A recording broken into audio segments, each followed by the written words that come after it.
Welcome. Thank you all for being here. Live streaming once again. Let me know how you're doing. Any thoughts you have on Freemasonry, positive, negative, or neutral, let me know. I started a couple minutes late, just organizing my trip. I'm heading to London tomorrow. And so, as part of that trip to London, I need to get myself set up. I'm going to London because got to get my medical appointments done for possible kidney donation, which I do plan to talk about that while I'm in London. So,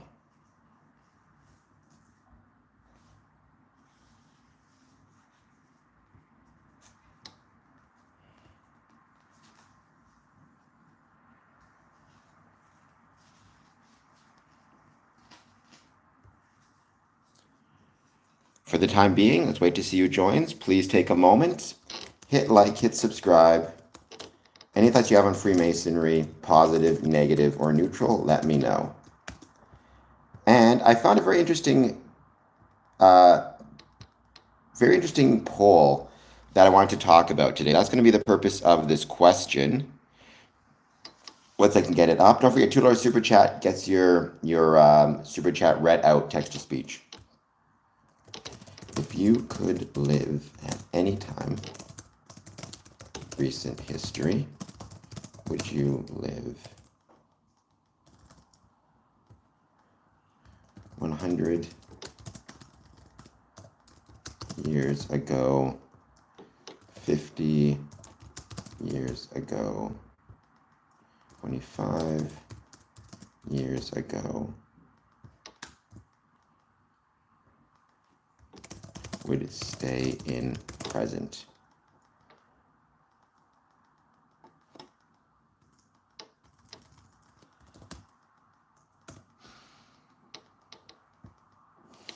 Okay, let's give it a couple. Let's see who joins. All right, guys, let me know. The reason is I just found this poll question from hello, Quinn Molina. Let me know what your thoughts are on Freemasonry. In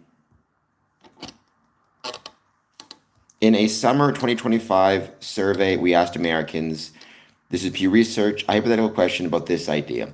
45% of US adults say if they could choose, they would live sometime in the past.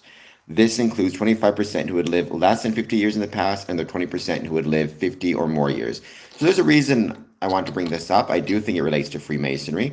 We'll talk about how and we'll talk about why in a moment. But for now, please hit like, please hit subscribe, and let me know any thoughts you have on Freemasonry, positive, negative, or neutral. I do know your thoughts on Freemasonry. I also know I'll be back in one moment here. I'm going to give you guys something cool to look at.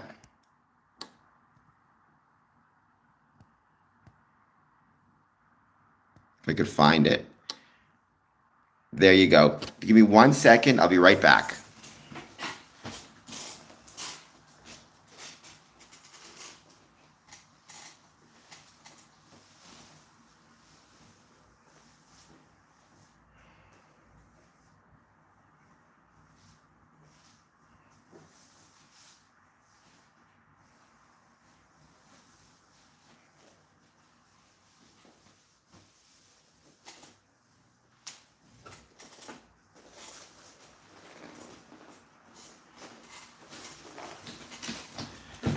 As I had my shirt inside out, that shows you how organized I am. And here I am talking about Freemasonry with my shirt that's inside out.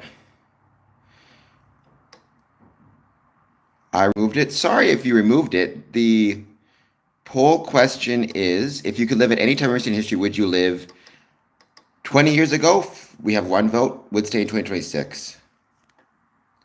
Nice. Good for Brady Lister. I got your emails, by the way, Dad. I'm going to try to come home for the annual communication. It just depends once I finally get paid. We're just waiting on a payment. Once I get that, I'll probably book a ticket. I'm going to try to get home for the annual communication in Manitoba. That at least is my goal at the moment. So I'm not trying to get it back, Quinn, after you remove it. Quinn, I think you're new. Please take a moment, hit like, hit subscribe. Any thoughts you have on Freemasonry, please let me know. Positive, negative, or neutral? I'd love to hear them. And I think the fact that there are people talking about wishing to and desiring to live in the past, I think that says something about kind of the times we're living in now, and also as civic institutions, including Freemasonry, decline, I think people start to yearn for the past. Um, Shrey, how's it going? According to John, welcome. According to John, according to Cameron, you should hit the like and subscribe button. Would be very much appreciated.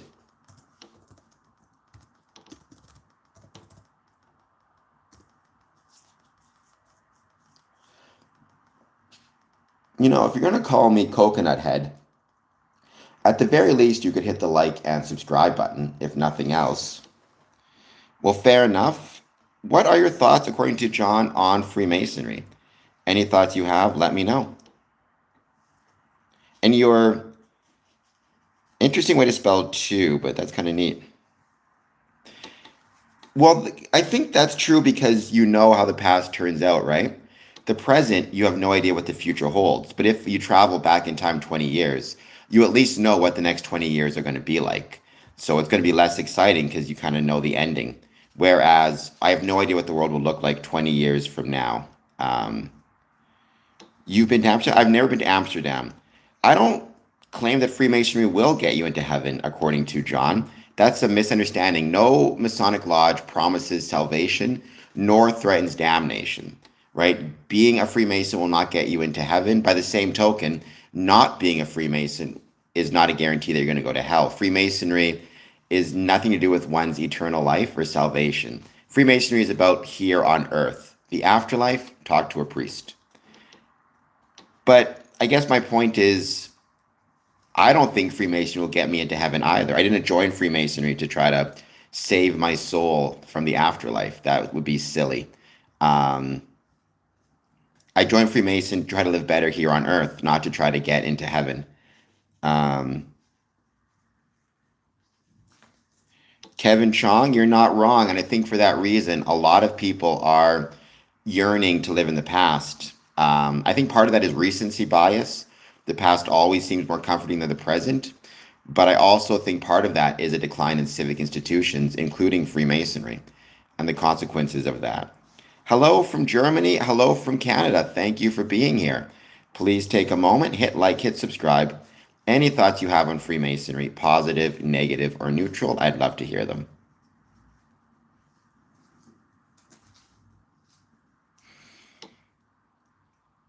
Never heard of that before, Jason Bender, so I did not know that. Um, Hello from Albania, cool Noel. How's it going? Thank you for being here. I hope you'll take a moment, hit like, hit subscribe. Any thoughts on Freemasonry, let me know. I deleted all social media except YouTube. Well, I mean, good for you for exercising and getting enough rest. I hope you do have some more things in your life than just those two things.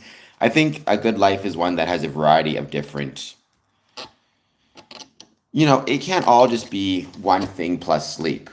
Good morning, Joseph Nicholas. By the way, I am currently trying to have a bit of a fundraiser for my Patreon. If you go to patreon.com/square and compass, you can patreon.com/square and compass. You can support the channel. Cold Noel? Well, I mean, there's different ways. You can do a super chat here. You can give gifts here, sparkles, stars, gold coins, shades, whatever it might be. Or you can go to patreon.com/square and compass and sign up for Patreon membership at different levels. Everywhere from 25, $5 a month up to $50 a month. Thank you, Sarah. That's incredibly kind of you. By the way, I do have a $50 Patreon member, a new $50 Patreon member. I will be sending you the scale model Masonic temple shortly. I'm just in the midst of getting some more created, but my hope is still to get it mailed out by May 1st, hopefully, is the goal. Or I guess May 1st is a Saturday, so probably May 2nd, probably by May 3rd, the Monday. At Sarah M7P9W member, 1 month, $6 Canadian and 99 cents. Thank you so much, Sarah. By the way, everybody who does a super chat will receive or get their super chat read out text to speech. Oof, I remember Chernobyl briefly when I was a kid, people talking about it. I can only imagine how scary it was to be there at that time, to both be in the town, to be working there, and everything else. I think it'd be absolutely terrifying. So Cole Noel, patreon.com/square and compass, or do a super chat, or give a gift through the YouTube app, or simply being here, liking this channel, subscribing, sharing, all that stuff helps out big time, believe me. 11 votes. Interestingly enough, about 45% are saying they would stay in 2026. 25% are saying 20 years ago. 50 years ago is 17 and 100 years is 17. Sarah, I would agree with you on that. I think very often intention is a lot of the things. I think if your intentions are good, then you will find a way to do good, even if the way to get there is circumspect. I love the 90s. I miss the 90s. Driska Kleiner, I'm not against Allah, nor am I against Jesus, nor am I against Yahweh, nor am I against anyone, nor Buddha, nor am I against anyone's religious beliefs, and nor should anybody be. Right? That's not what Freemasonry is about, nor should it be. Hello, VIP Juan. If it's been a long time since you've seen me, that's probably because you don't have your notification bell turned on. So make sure that you turn on your notifications. That way,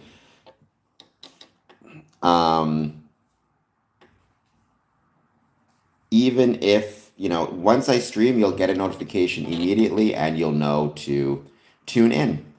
A lot of people on my channel right now, unfortunately, do not have the notification bell turned on. I am not a veteran, so no, I'm just me. I was born missing my limbs, so my Masonic lore is I joined Freemasonry in 2007, Windsor Lodge 403. I joined it during law school with the desire of trying to make the world a better place. Okay, no worries. Well, I still appreciate being here, VIP. Thank you very much. I hope that you're having a good day. I'm not a lawyer. I don't practice law. I did for a minute, but I never really practiced it. I was a articling student at a legal aid clinic, and then I was a probation officer, and then I worked in a jail, and now I'm doing this, so.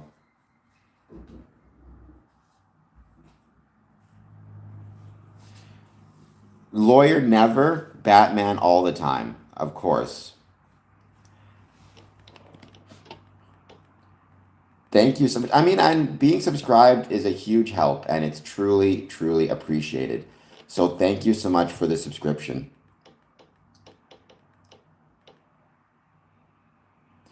No, Freemasonry is not a religion.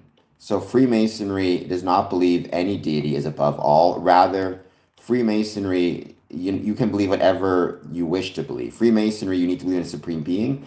That supreme being, though, its nature is completely up to you. It's going well, Baniel. How's it going with you? So, Dr. Isaac Kleiner,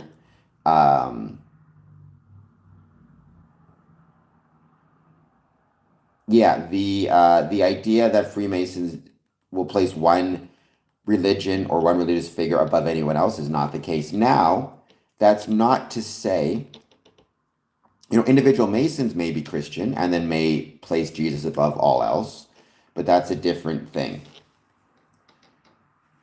Why is there a sun? I think the sun has been a very important symbol for humanity throughout history.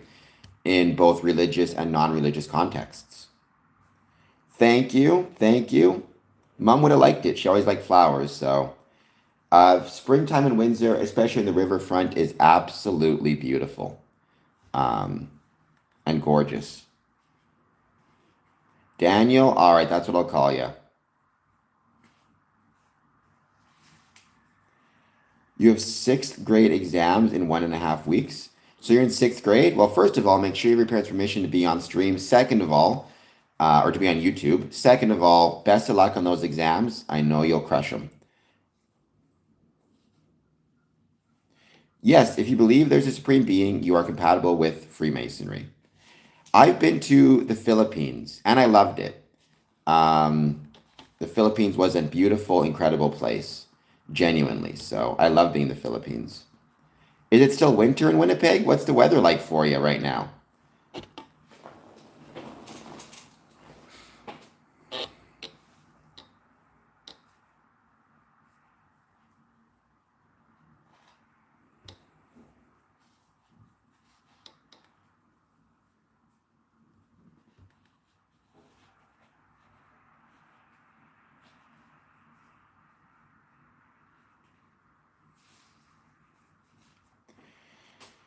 I mean, I think generally speaking, we all have an intuitive sense of right and wrong.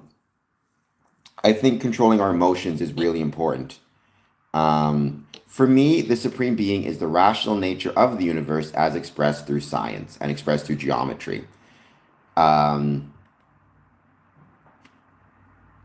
remembering the value of rationality and the value of being rational, it helps me very much try to live in accordance with nature, which I think is the ultimate form of being right or being virtuous. Life is like a biological computer. Life is like, I mean, sure, you could argue that is the case, which is why a lot of people think artificial intelligence will one day be conscious. I'm not sure if that's the case or not, but I think it's worth exploring.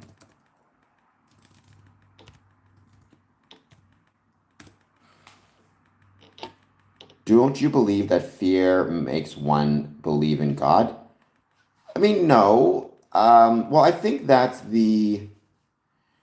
argument is kind of no atheists in foxholes, right? Which I'm not a big fan of by any means. I do think sometimes when you are faced with danger, especially if you think the danger is inescapable, it is our nature to try to turn to something beyond ourselves or say a prayer, even if we normally don't believe in God. But I'm not sure that's always the case. And I think there's better ways to find a supreme being than through fear. What if I believe in polytheism? I mean, I there are Wiccan Freemasons, Wiccan, who I guess you could describe as polytheists. So that is possible. Well, if you're actively seeking to join Dr. Isaac, then the first thing you need to do is find a lodge within your area, contact them, and express your interest in joining, and you go from there. But your first goal needs to be to find a Masonic lodge, more so than anything else. Well, I couldn't stop them, right? I do set all of my channels to, set for adults, not for kids, which means the channel doesn't get advertised to kids. But if someone under 16 is using, let's say, their parents' account to browse YouTube, then they're going to come across my stream anyways. But you do the best you can, and if people access it, then they find it, right?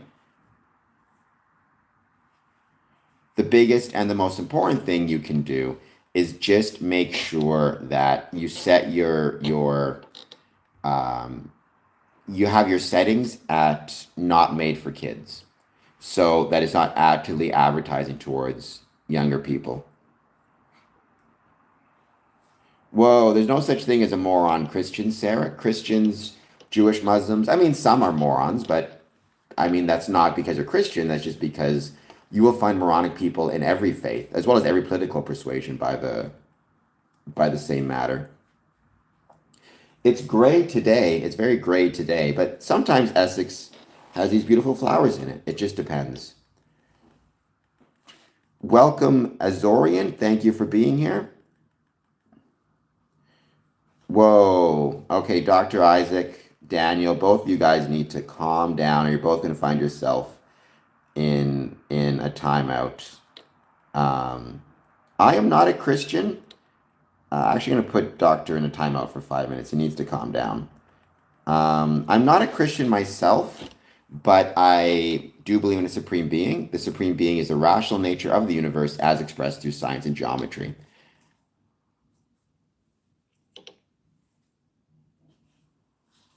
My YouTube channel is stamped. I mean, honestly, in my experience, the best thing for any social media is just consistency and effort over time. If you are consistent and you work hard, sooner or later things will start to turn your way. I grew up in Winnipeg, Manitoba, currently live in Windsor, Ontario. So, Shrey, the idea of war and international conflict, those are ultimately political questions. And political questions, Freemasonry is not concerned with those things, right? Because Freemasonry is not a political entity. Every Mason may have their own views on a particular war or conflict. Some may be supportive of it, some may be opposed to it. We wouldn't discuss that in Lodge. Ultimately, though, what we want to think about is we want everybody to be as safe as possible, and any Masonic brethren who may find themselves in harm's way due to the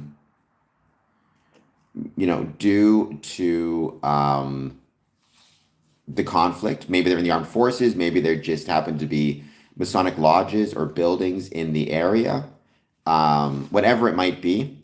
Um, we like, for example, the war in Iran.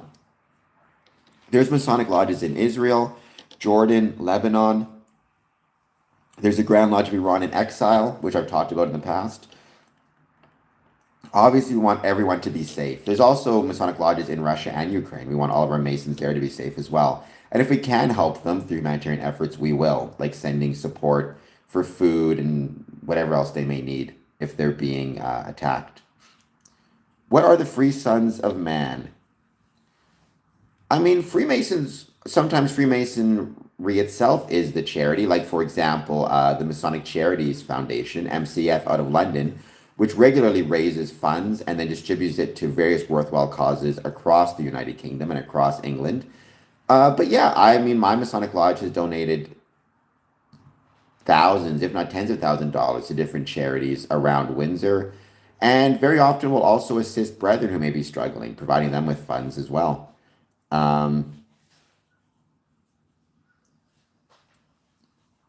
So there are Zionist Freemasons. Well, Zionism is a political term, right? It refers to, people always use that term different ways, but there would be, I suppose, Zionist Masons. There'd also be anti-Zionist Masons. It would not come up in Lodge as a general rule. JL for Jesus, welcome. Thank you for being here. There are many Masons who are for Jesus, not just you, but I do appreciate you being here very much. Well, don't be manipulating anybody, VIP. You're going to get yourself timed out in a second. There's no manipulation. That's not what you should be on YouTube for. You should be on YouTube simply because you want to create content that people enjoy. And that's the end of it. No, Freemasonry is not siphoning money from anybody. I am hoping to get money from my YouTube channel, so please consider a super chat, hitting like and hitting subscribe.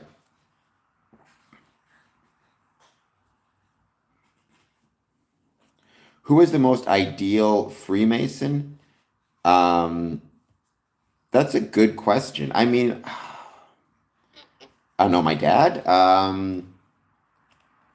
mean, there's ideal Freemason in that you're a member. There's also this idea of what are the ideal qualities of a Freemason. And for that purpose, you don't even want to really think about it in terms of, like, you can have all the qualities of a good Freemason without being a Freemason. You can be kind, generous, dedicated, hardworking, care about the people around you, tolerant of others, their religious beliefs, community minded, civic minded. All of those things can help encourage you to be it would make you kind of an ideal Freemason. There's actually a whole discussion within Freemasonry about what it means to be a good Freemason or the ideal of a Freemason. So, greetings from Texas. Are all Freemasons are equal? Well, you could argue entered apprentice, needs to get to the Master Mason degree, but after that, you're definitely all equal.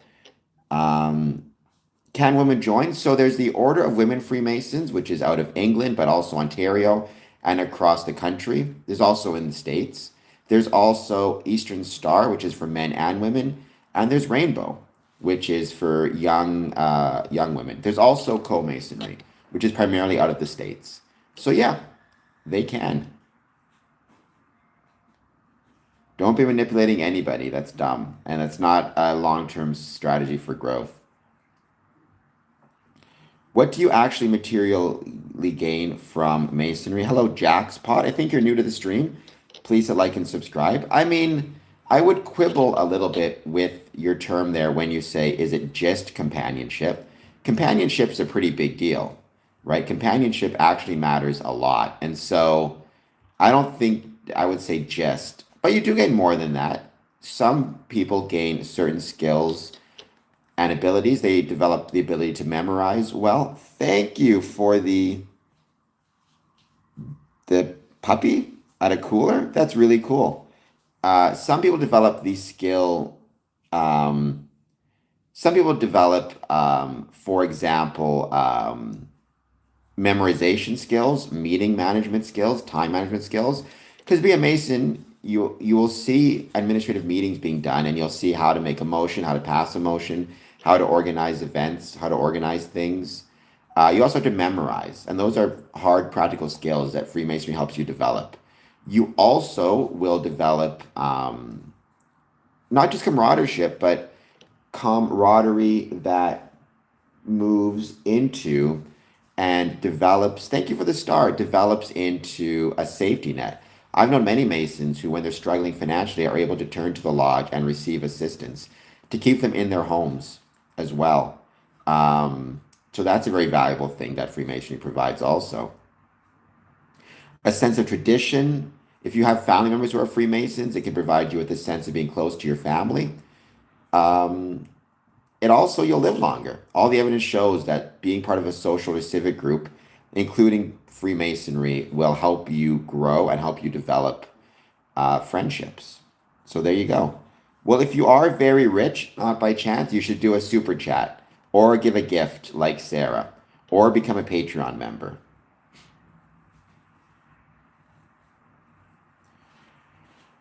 I never heard of these lost bloodlines until I came on YouTube and people started telling me I was looking for royal lost bloodlines. Freemasonry has nothing to do with bloodlines of any sort. The thing about Freemasonry, right, that people need to remember is to join has to be of your own free will and accord. If you were made a Freemason based exclusively on your bloodline, you wouldn't be joining of your own free will and accord, and it would not be Freemasonry. Yeah, I've seen, no Mason Left Behind out of Texas, right? Helping brethren who are homeless find support. Well, I've always thought, Daniel, one thing every lodge should have, they should get all of their Masonic brethren, or they should have the secretary create a list of every Masonic brethren or brother who has a spare bedroom or a spare couch on which or in which a temporarily or homeless brother can stay.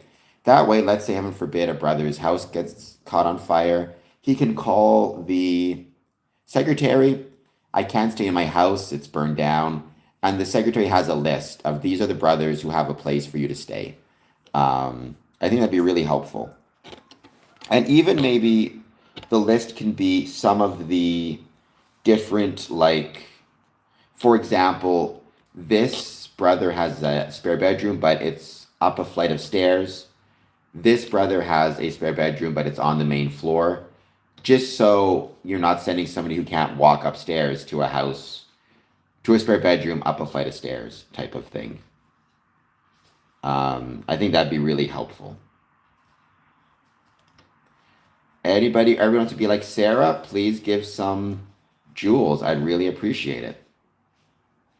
or some gifts, or Patreon, whatever it might be, and let me know how you guys are doing. And I hope you guys have been enjoying seeing my workouts lately. We as Freemasons should be trying to keep ourselves healthy. I truly believe that.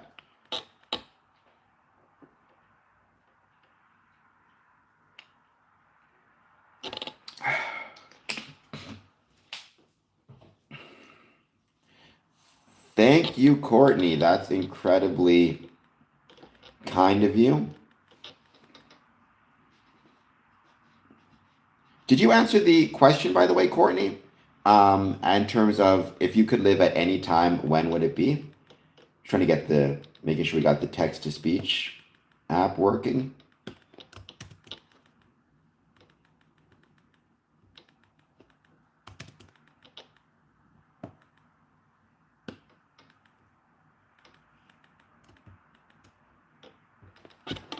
At Courtney P4P number 25 United States dollars. Keep up the amazing work, brother. Thumbs up, Chili. Texas. That text to speech always gets the flag wrong. Thank you, Courtney, and thank you for the kind words. So you would not be allowed to encourage your faith during a lodge meeting. After, if you wanted to talk to brethren, you could, but keep in mind there's no discussion of religion or politics within a lodge. It probably means you're happy. If you're choosing to be around today and be alive today as opposed to the past, I'd hope that means that you're happy and you're doing well. So keep up the good work. And you should be proud of yourself for picking 2026. I think a lot of people are picking times in the past because they're struggling. And when you struggle, that's how you kind of deal with the struggles, is by wishing to live in the past. I mean, I'm not a huge fan of imposing one's faith, but I do think it's nice to hear people talk about their faith, so long as they're not expecting others to join. In the same way, I mean, Freemasonry is not a faith, it's not a religion, but I always am careful to say on this channel, when I talk about Freemasonry, I'm not talking about Freemasonry because I want to encourage others to join. I'm talking about it because I love it, and that's good enough for me. Dave Russell, how about if you hit the like and subscribe button and give a gift, I'll clap my hands in honor of you being here, and thank you for joining. What do you guys do? Well, it depends on the nature of our meeting, right? If it's an administrative meeting, we will talk not about science, but we'll talk about all the administrative tasks that go into maintaining a lodge. It could be reading of accounts, balance sheets, minutes. If we are looking at doing fundraising, we have to do the administrative work of how much money is in the bank and what's happening to make sure we have the funds to do it, right? It's really important to think about. But then beyond that, we may have banquets or special events, and we also have a ritual nights and degrees where we work on and make sure that we can get other people to join. Bring people through. Thank you for the gifts. That is very, very kind.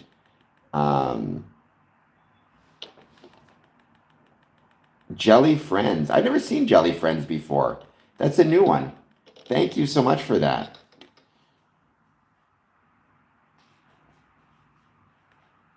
Also, I think what it does is it helps make sure that what Freemasonry does is it helps make sure that people are going to be happy. That's kind of what we do, right? It's worth spending time with other people because it makes people happier and then live longer. The Surgeon General had a whole discussion on this, the dangers of isolation and loneliness.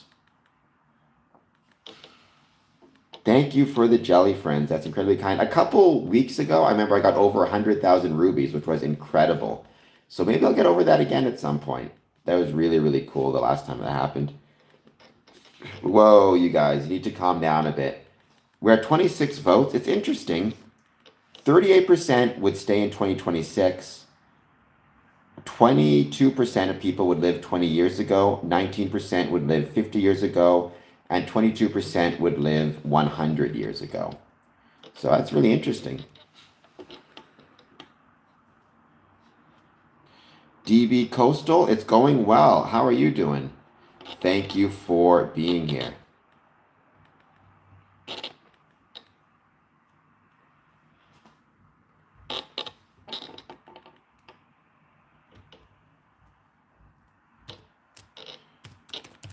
I don't know enough about Hinduism to say necessarily.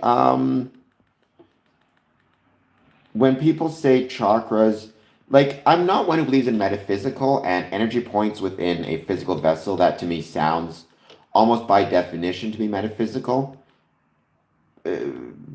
But I think that our health can manifest as energy, if that makes any sense at all. The healthier we are, the more energy we will have. Um, all right, both of you guys are going to take off for a few minutes.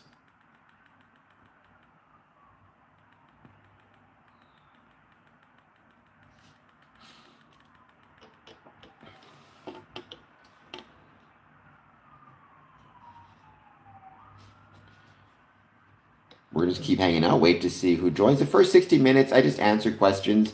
Kevin, Sean, what did I convince you of? That Freemasonry's good, that you like Freemasonry.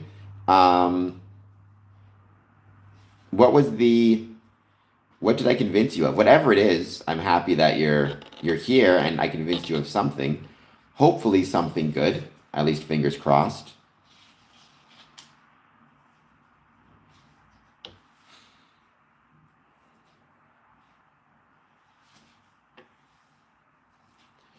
And we'll just give it a bit of time and wait to see who joins.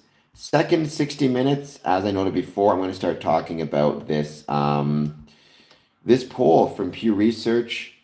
Say Americans would rather live in the past and why that is relevant to Freemasonry.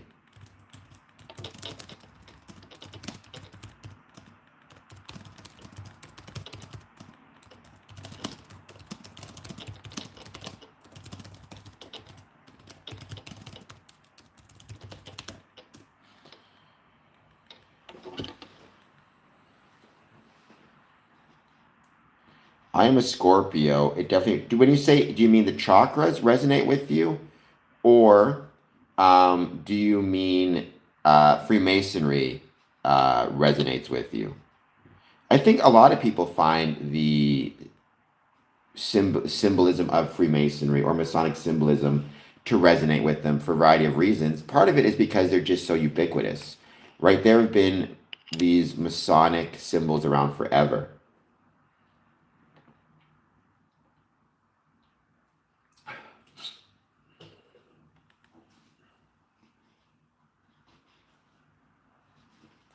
I'm not sure he does, Noah, but welcome nonetheless. Thank you for being here.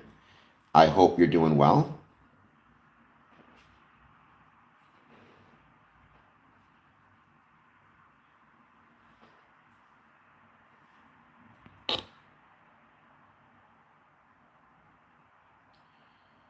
We're gonna give it, like I said, the first 60 minutes. I just talk about Freemasonry and answer questions. Don't have any specific topics. Um, the next 60 minutes, we have specific talking points or specific discussion points. I'm doing my best to drink more water. That's one thing I'm trying to be better at, drinking a lot more water. So.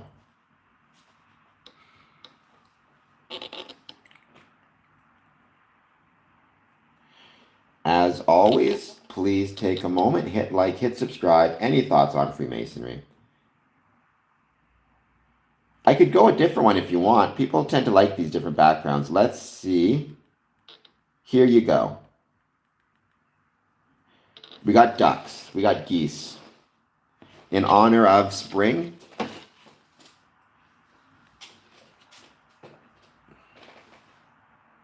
I took this at the Riverside. At Riverside in Windsor. So there you go.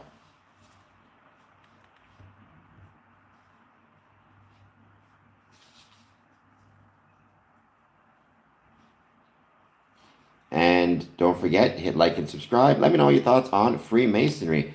And let me know, I mean, right now, so many Americans would like to live in the past. I think that could apply to Canada as well. Do you think that's the case? is it possible that that is the case for people outside of America? How many people do you think want to live in the past? Geese are aggressive, Mopor. You're not wrong. Geese are aggressive. If you're Canadian, you know you do not want to mess with the Canada geese. They will take you on.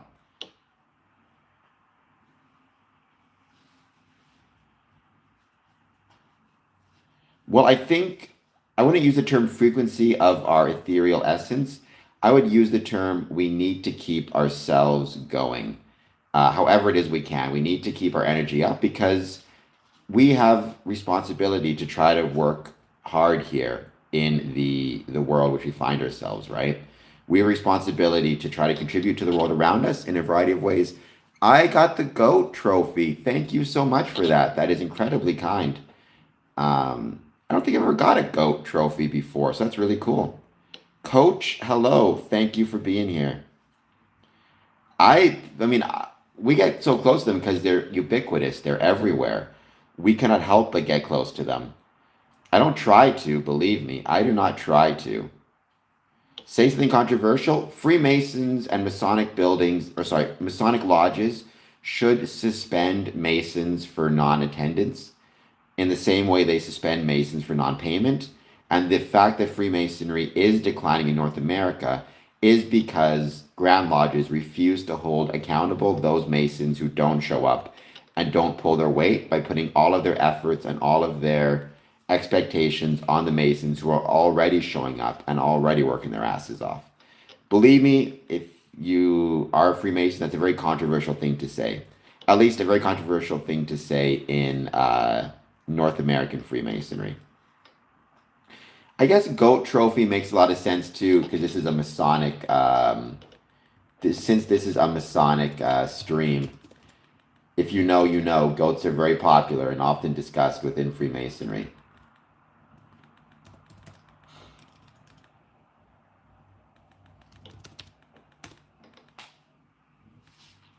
Yes, like the video. And Rob, no one should be hazing anybody, Masonic or otherwise.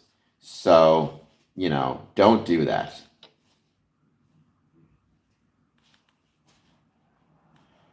Don't be hazing anyone. And if they did, I don't know what happened, but if you feel necessary, contact the police.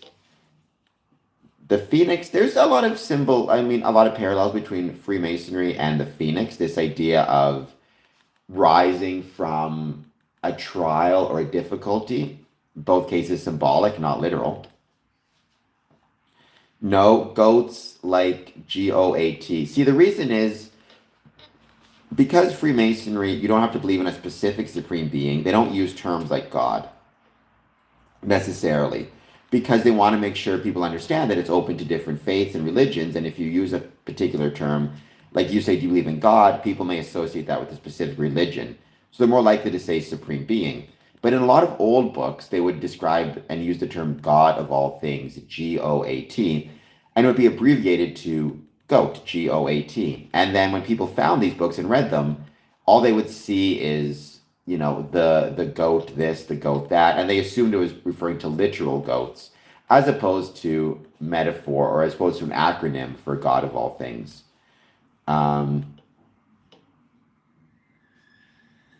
You don't get invited into Freemasonry, you need to show up and express your interest in joining. So it's up to you to take the first step by approaching the lodge and expressing your interest in joining. And then you kind of go from there. But Freemasonry should not be helping you, should not be inviting you per se. They can invite you to open houses, they can invite you to special events, but that's different than inviting you to join. The decision or the wish or the desire to join Freemasonry is not based on invitation, but should come from you personally and an internal desire, not an external invitation. Hello, Lapo. Thank you for being here. If you're new to the stream, hit like, hit subscribe. Let me know how you're doing. If you have any thoughts on Freemasonry, again, positive, negative, or neutral, I'd love to hear them.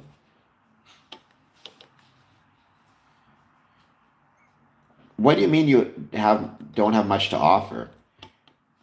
You have your presence to offer. One of the biggest mistakes we make in Freemasonry is we forget about how important it is to be present. to be active. I think so often we forget about that and we think, um, just showing up, sitting in the sidelines, that's the thing that matters the most. That's what matters as much as anything else. Never underestimate the value of your presence, the value of you being there. I mean, that's even true when somebody's going through a crisis or a really hard time. There's this attitude amongst a lot of people, especially if you're naturally the type of person who likes to fix things, where you'll be saying to yourself, like, oh, I gotta fix it. I gotta fix it. That's what I can do. As opposed to what you should be saying is, can you just be present, be next to them, sit next to them? Just your presence can mean a lot without having to do anything else.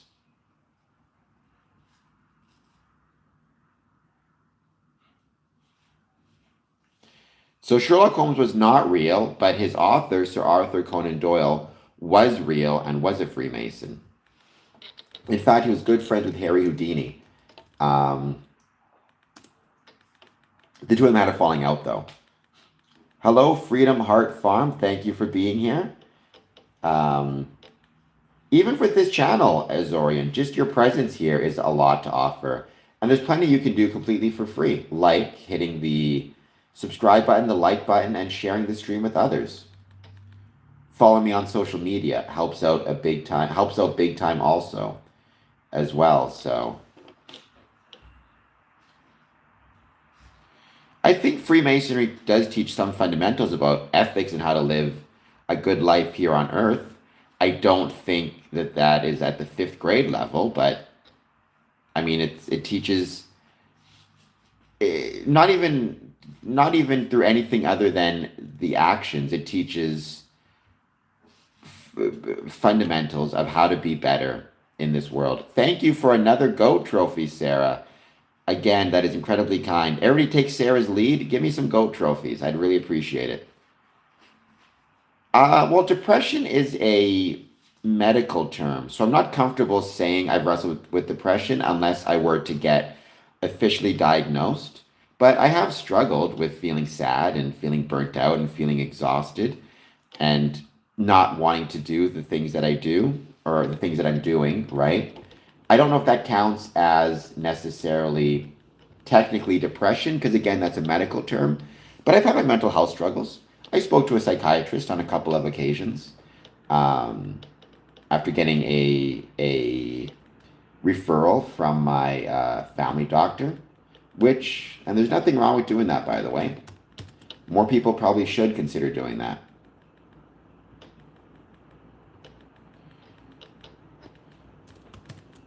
That's awesome. Good for you, introverted errant. At Azorian 888.2 Canadian dollars.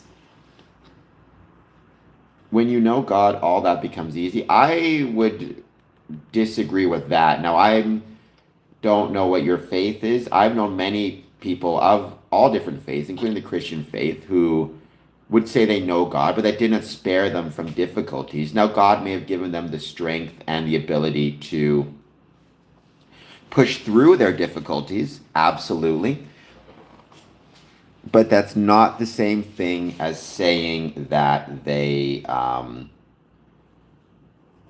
was easy for them to do so, right? I mean, look at the story of Job. I think that describes well this idea that you're still going to have your struggles, mental, physical, and anything in between, regardless of whether you know God or don't. It doesn't make it easy, but it makes it possible. At least that's been my understanding of it. So in some cases, Freemasonry helped with that, Trey. In some cases, Freemasonry added to the depression, because if you love something, or the difficulty, when you love something, part of it is there's a cost to that, right? There's a cost to caring about things. I think overall, caring about Freemasonry gave me the desire and the strength to push through the challenges, but that doesn't mean it was always easy or did not come with its own very difficult times and very difficult parts of it, you know? It's like anything. Exercise will help you get through hard times, but it'll also give you challenges to overcome. So it's like anything else.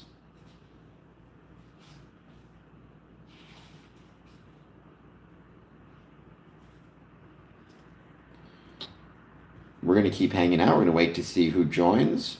As always, the first 60 minutes, I don't have any particular talking points. We just hang out, chat about whatever. We'll wait and see who joins in the second 60 minutes. We're going to talk about the Pew Research poll. I'm going to leave a link to this on my socials as well, so you'll find that soon enough.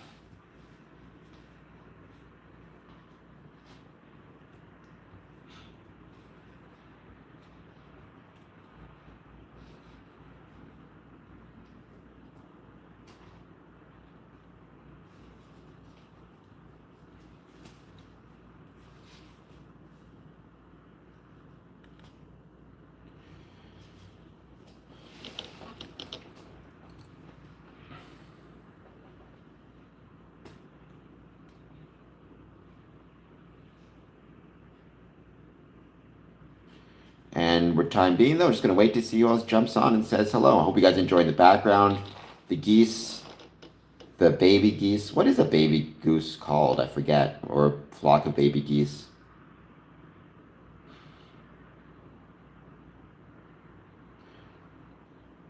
Christianity, only religion of all, proves to help. Buddha doesn't. I mean, I've known enough people of different faiths who find their religion helps them that I would not agree with that one at all.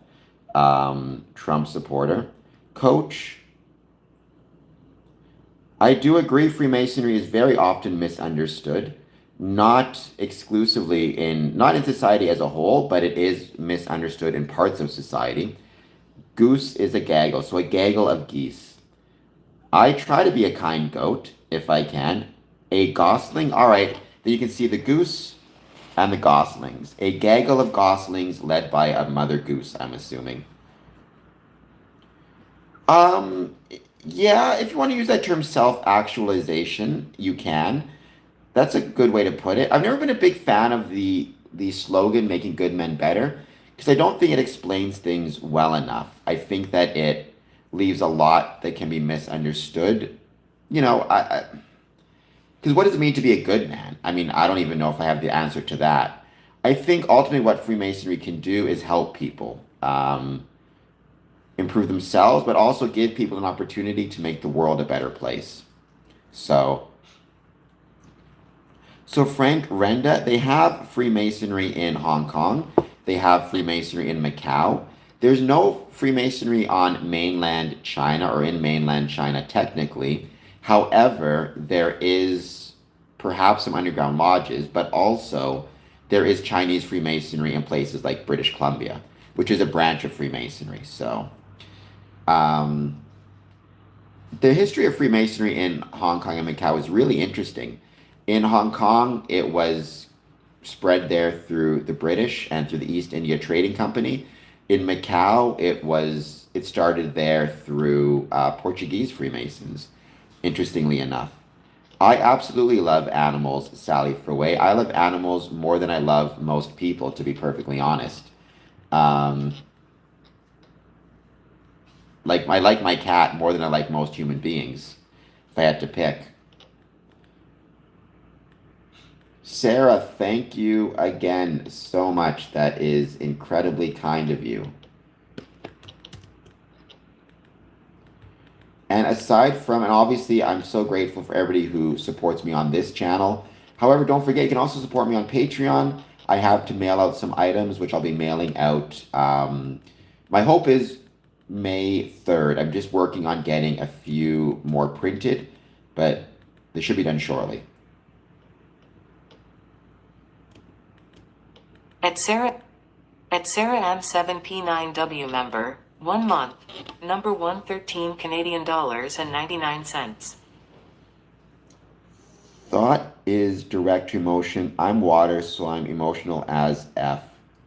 I mean, I've always said Freemasonry, Sarah, is the story of stone and water. Stone is obvious. Masonry, stone masonry. But the water comes from, amongst other things, the water comes from, amongst other things, the fact that Freemasonry started in England. So it had to, by definition, to leave England and spread throughout the rest of the world, it had to do so on boats and ships. It had to sail there, which is why so often the earliest Masonic lodges that you see are found in port towns and in dock towns. Boston, Hong Kong, Macau, Portugal, Paris, right? They traveled on boats and ships, Morocco, and kind of then moved inland. I don't know anything about triad gangs, so maybe that's why so many Freemasons are emotional as well, because we're so connected to water. Thank you, Sally, for subbing. I really appreciate that. I'm grateful, and thank you for being here. Do you have any thoughts on Freemasonry? Positive, negative, or neutral? Me too. Love my two dogs from England. Nice. I was just in England, and my pops is from England. He is from well, not Newcastle, but the Newcastle area. Yeah, I mean, I don't know a ton about Buddhism. I've been told there are Buddhist Freemasons. I've never met any. I did meet some Hindu Freemasons. I think there are similarities in those beliefs. I mean, I think, yeah, you can define it different ways. For my purposes, does the person have a belief that would constitute a supreme being? And I understand Buddhists do. Um, I've heard there's parallels between Taoism and Freemasonry, though it's not something I know much about, so I can't really speak to it directly. Where is Essex located? Again, my pops is basically a Geordie, though I don't think he quite is. I think he's a little bit away from it. But he's close to them.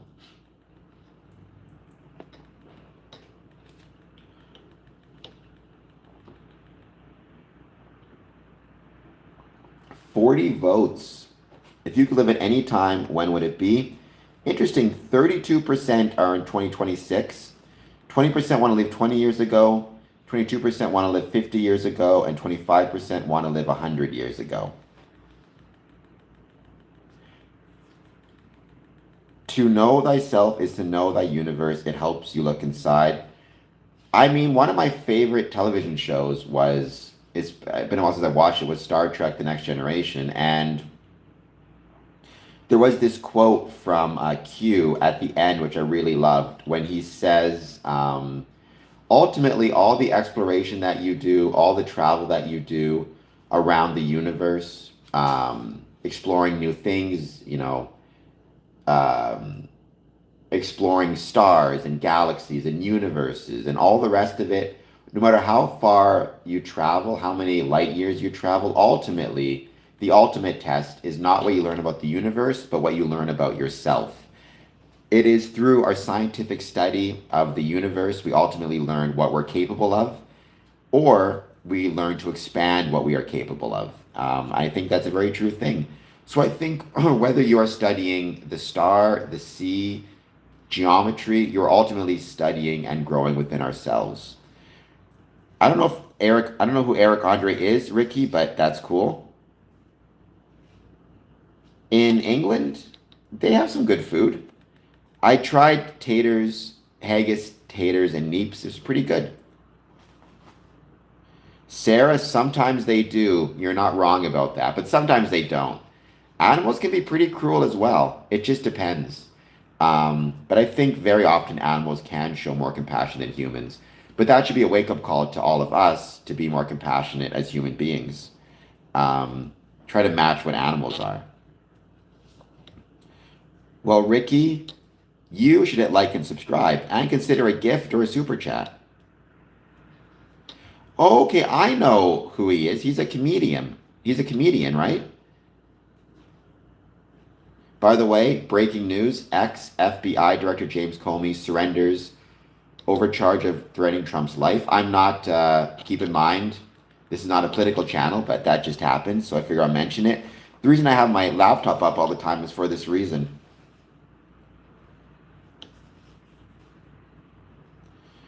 I think that is an example, introverted errant, of what's called blue car syndrome or frequency bias, which means you're looking for something and you're finding it. It's like if you buy a blue car, suddenly you see blue cars everywhere. You're close enough to the Geordies. We'll call you an honorary Geordie. Um,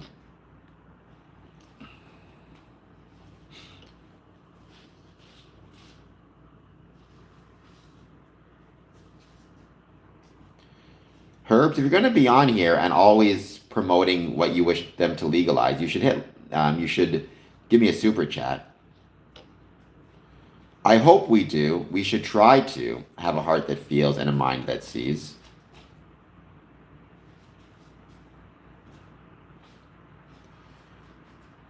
I get that aspect, but I don't believe in coincidences. I believe in coincidences. I think sometimes a cigar is just a cigar. So I'm much more, I think, you know, the most, Occam's razor. Because I, for example, rarely see 33 brought up. But I'm not looking for it. You know, if I'm looking for examples of 33, I'm going to find it. But type into Google, how many times is the number 22 mentioned in the news, right? I bet you, or any random number, you're probably going to find a lot of it.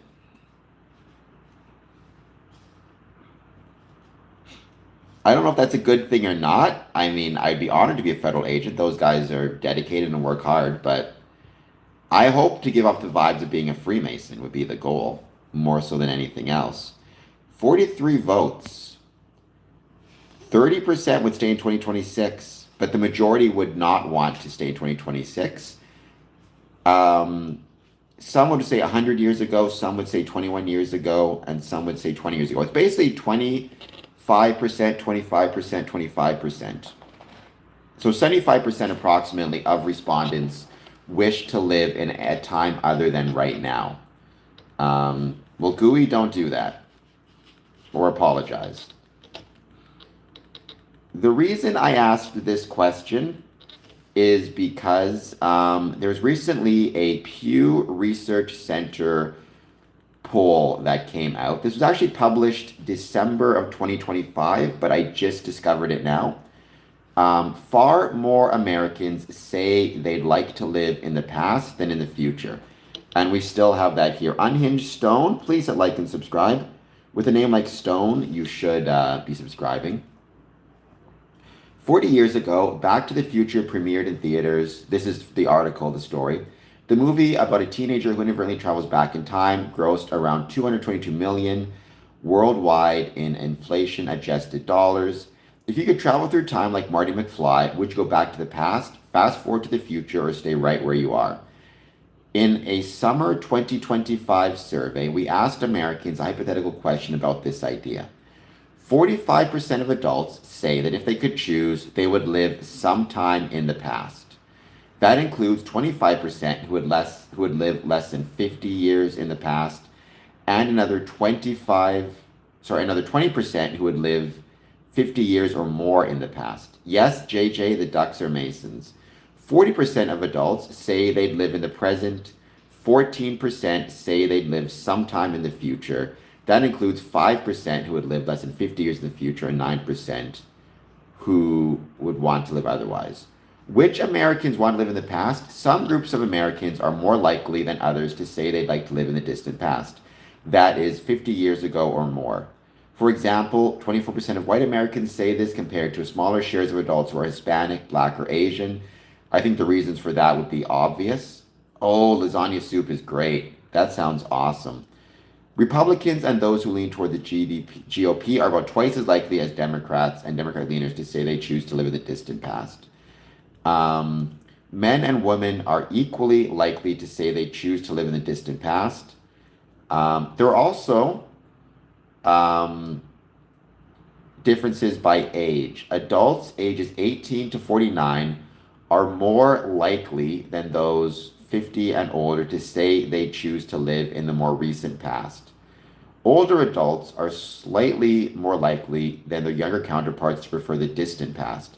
But the point is, younger people are still choosing a desire to live in the past, the more recent past, whereas older Americans are saying they would want to live in the distant past. They could be. They look about as young as entered apprentices do to me nowadays. Right? So this poll indicated that 62% of Gen Z expect life to be worse for them than previous generations, with many citing discomfort with being constantly connected to the internet. Masonic solution: Freemasonry offers a counterculture to digital isolation. It provides dedicated space for in person community, acting as an antidote to loneliness, social fragmentation, and the belief that things will get worse. The connection, as Americans look back to a time before smartphones and social media, they are looking for the in person, brotherhood focused structure that Freemasonry has manifested for centuries. Right? You also have this idea that there's a decline in confidence, with 49% of Americans feeling that the country's best times are behind it. Freemasonry is built upon enduring principles: brotherly love, relief, and truth, designed to reflect the time in the past, present, and even in a future where those principles continue to endure and are part of what makes a country, for lack of a better term, a country great. Right? It's about character building. It's about character building in a chaotic world, thereby giving people confidence and hope that the best times of a country are still in the future. Right? Many Americans feel as though the American dream no longer exists. Inside the lodge, members come from diverse backgrounds, differing faiths, politics, and economic status, and are bound together by shared fraternal obligations, setting aside the polarizing debates of modern life. As people look back to a time of higher civic engagement, they find in Freemasonry a space that actively participates tolerance and community service rather than yearning for it or discussing it. Reconnection with tradition and ritual. The desire to live 50 plus years in the past suggests a yearning for traditional, tangible experiences over digital ones. The Masonic solution: Masonic lodges offer a tangible link to history, utilizing age-old artifacts, allegories, and rituals. It's a living tradition that offers connection to something larger than themselves, and something larger, and something not simply of the present. If, for example, 50% of adults want to live in the past, we can't actually time travel, but we can attend a Masonic lodge meeting in a building that dates to 1920s, which can be a connection to that past and make them feel that the past and those things you're looking for from the past can be carried into the future, can be carried into modern times. But, I mean, even on this stream, a majority of respondents do not want to live in 2026. They would move sometime in the past.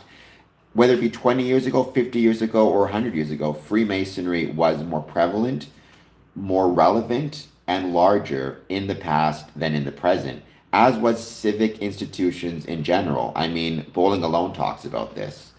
So is it as Freemasonry has declined, has that led people to believe and to view and to argue that they don't want to see or a yearning for the past? If we had better civic engagement in 2026, would we see people desiring to be within, to people to actually exist here, to look forward to being in 2026, to look forward to the future, as opposed to looking to the past? I think all the times of great growth in a country, economic growth, social growth, societal growth, came at a time when Freemasonry was ubiquitous and relevant to people's lives. The 1920s, the 1950s, as Freemasonry has declined, people's confidence in the future and in their countries has declined, and they look more and more to the past. Scott The Rock, please hit like and subscribe with a name like The Rock. My pops was a 32nd degree Mason and a great man, 20 years. Okay, so you would go back to see your grandfather. That's interesting. But then again, 20 years ago, a lot of people look back on themselves 20 years in the past and, wonder what they were thinking. That very much happens. So Freemasonic beliefs are not Luciferian. XEC. Someone's been reading too much Albert Pike and misunderstanding what Albert Pike is saying.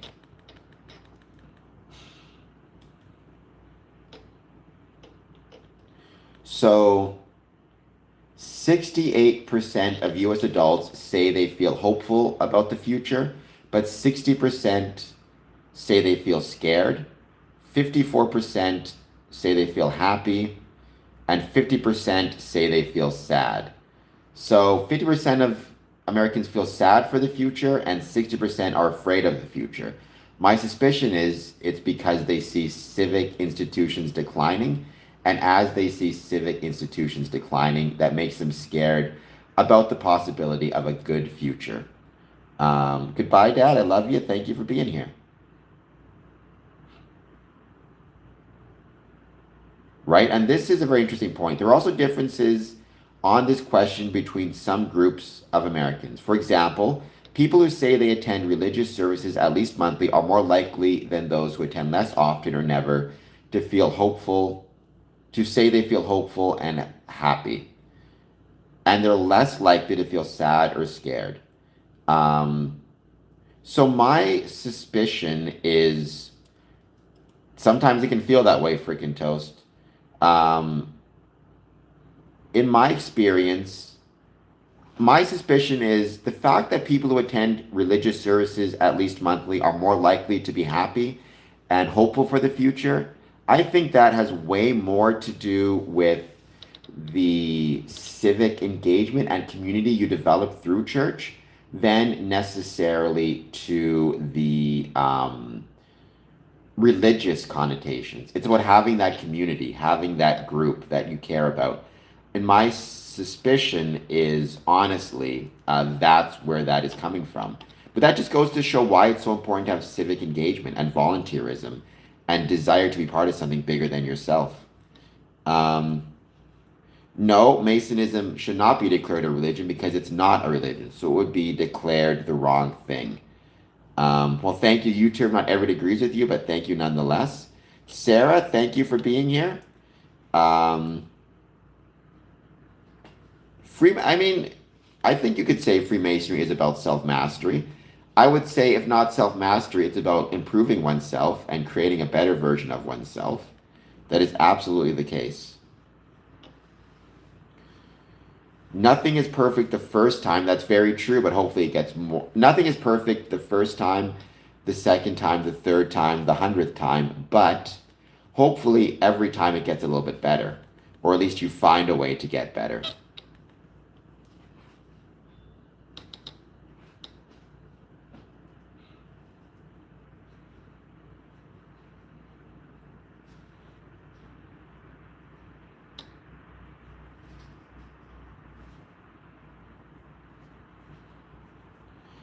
I gotta watch out for the bird behind me. I agree with you.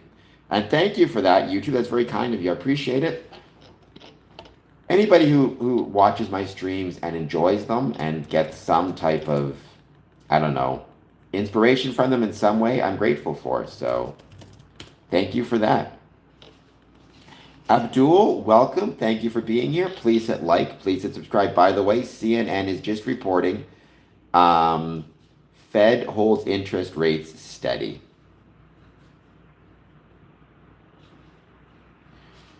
Introverted, the moon landing happened. In fact, the very second person to land on the moon, Buzz Aldrin, was himself a Freemason, which is kind of cool. People don't realize that. But yes, he was a Freemason, so there you go. The moon landing happened, so there you go.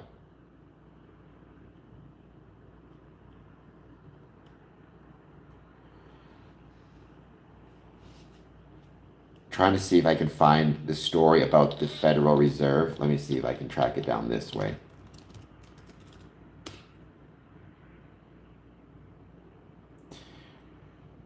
I don't disagree. I mean, I very often try to keep CNN on my screen just so if anything happens, I know about it and I can respond to it. There is no riding of goats. That is a myth. I talked about where it came from before. There's no riding of any goats in any Masonic lodges, just for the record.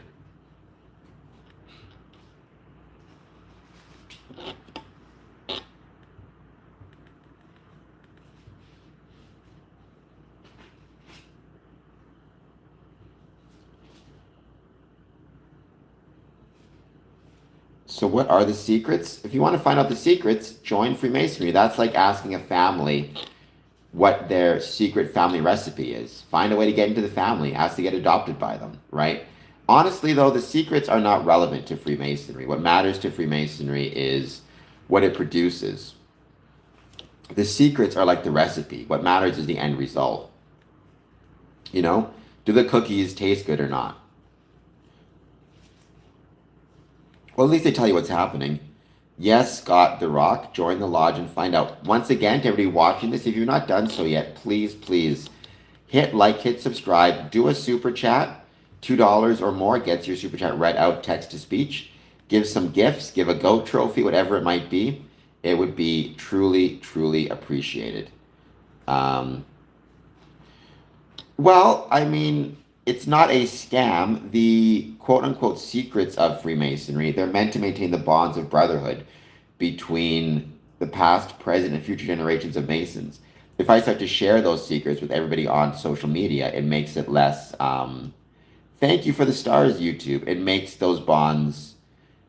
It weakens those bonds.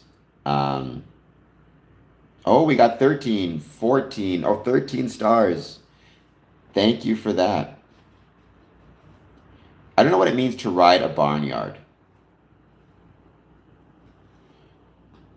I mean, there's two ways to create bonds of brotherhood, or there's two ways to create bonds between people: shared knowledge and shared experience, right? Freemasonry provides both. And one of the ways it does that is through maintaining the privacy of our rituals. It's not even secrets, just the privacy. So you want to be riding barnyard animals through people's backyards? I mean, you can if you want. I don't know if that's the best approach to take. I may have. What was the question? Sorry if I missed it. They're very big and scary.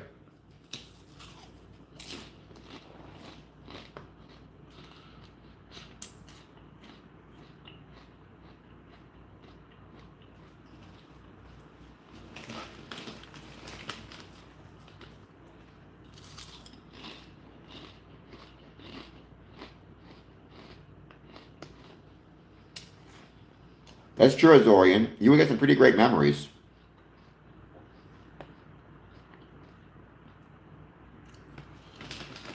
But I think you might also get charged with trespassing. Like, I don't know, I'm not a genius, but I think, or an expert on this field of law, but I think riding a goat through a backyard might get you charged with trespassing or vandalism. I don't know, Mopor. I mean,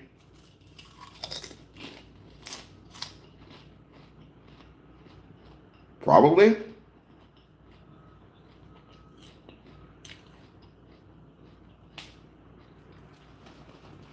I mean, it's one of those things where, because Canada goose live in colder climates, it's pretty chilly out today, I would assume their feathers have to be warmer than other animals just because, or other birds, just because they're in such a cold area.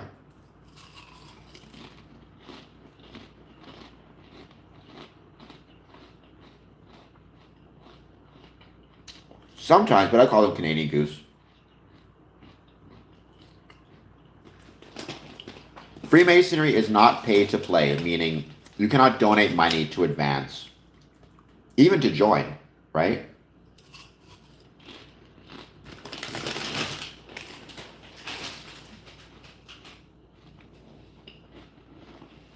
Freemasonry is ultimately self-funded, so there are dues, but no secrets should ever be given based on your willingness to pay money for them. If that's the case, if any Masonic group tells you that, you know, pay money and we'll give you the secrets, then they are scammers, almost certainly. We're definitely very comfortable. I know that. I mean, I don't know. Really young because my dad was a Freemason, right? So I couldn't speak specifically because I don't know, but I was definitely younger, maybe 7 or 8. I remember going to Christmas parties at the Masonic Lodge with my dad when I was a kid and playing with the kids of other Masons.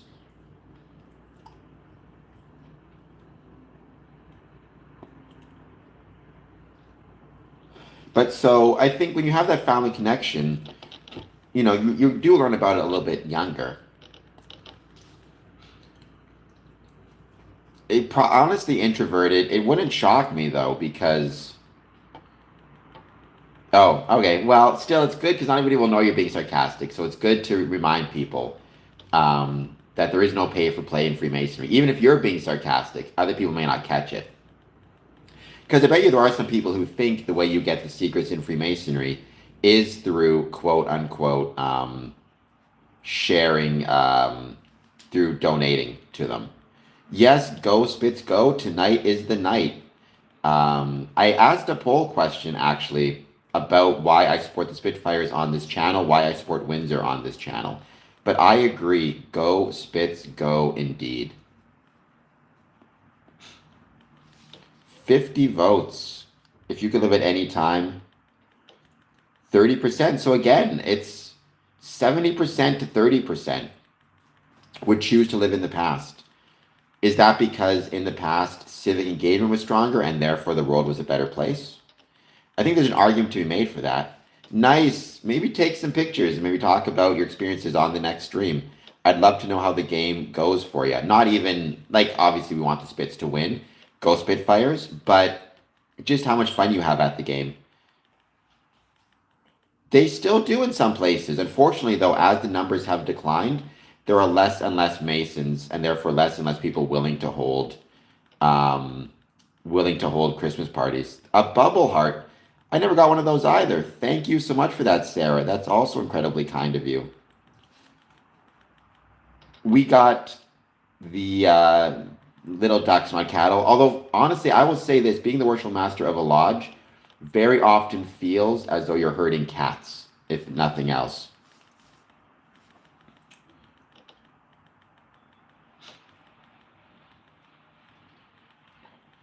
So that's a different type of, like, I've been to many Masonic services. I've never heard of that type of service, but we within Freemasonry do have Masonic services, funeral services for those who passed away. The reason, right, is, it's a way, obviously, to honor our brother who's passed away and to just say we miss him and we love him. But it's also a way to say thank you to the family, right? A funeral service, more than anything else, reminds you that our time here on earth is finite. We cannot live the same minute twice. We cannot live the same hour twice.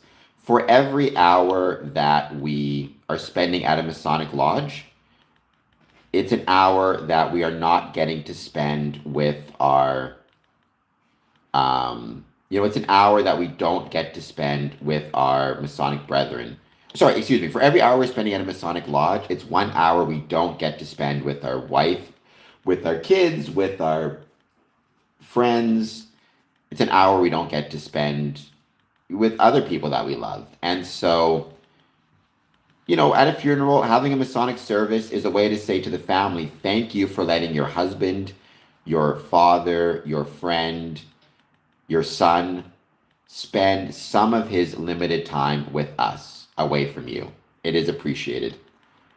Cat? Sure, I love my cat. It's a goose. It's a Canadian goose. And the goslings. Well, you do it however you got to do it, Zorion. But I will take some of those gifts. I will take some of those super chats. I will take some of those live stream super chats. No, Creed. But you should hit like and subscribe.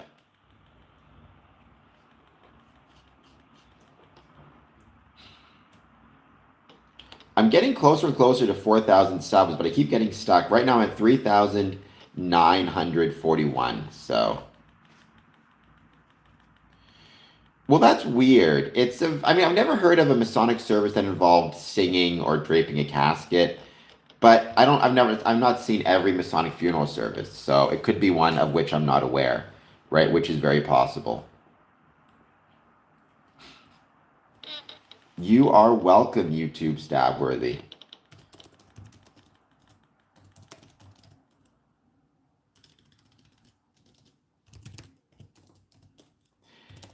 Well, so some Masonic lodges will have kilts as part of their dress code, especially if it is for example, if it is like if it has Scottish roots, like the St. Andrew's Lodge may wear kilts for special events.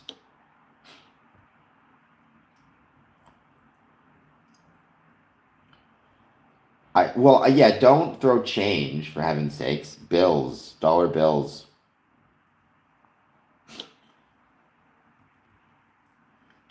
I mean, you don't necessarily have to be quote unquote well respected to have a Masonic funeral service.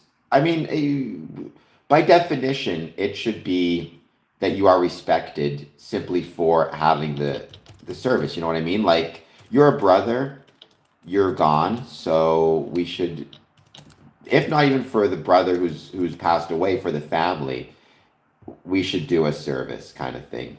It's a matter of respect, just simply for the fact of him being a Freemason. Thank you, Scott the Rock. I appreciate that very much. And thank you for being here. He could have joined a Scottish lodge, though. It happens. Like, there are many lodges that have Scottish names or were started by, maybe Scottish immigrants, whatever it might be. And so they became known as, like, the Scottish Lodge and adopted kilts. Um, but I wouldn't expect that either. So, hey, who knows, though? Again, this goes back to this idea of we as Freemasons should be doing things as much as possible to support our brethren and the families of the brethren who pass away. I've gone to many Masonic funeral services where I didn't even know the brother who passed away. I simply went because I was told there was a Masonic funeral service. I wanted to show my respect for the brother um, as much as I could. So anybody can approach the lodge and express an interest in joining, right? Azorian. So anybody can do that. Now, you need to be at least in Ontario 21 years of age. In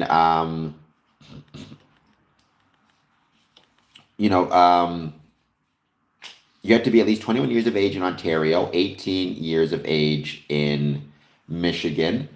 Um, you need to believe in a supreme being, but the nature of that supreme being can be, there's all different sorts. There's not a specific rule. You can be Christian, Muslim, Jewish, Hindu, Sikh, and you need to be approaching the lodge of your own free will and accord.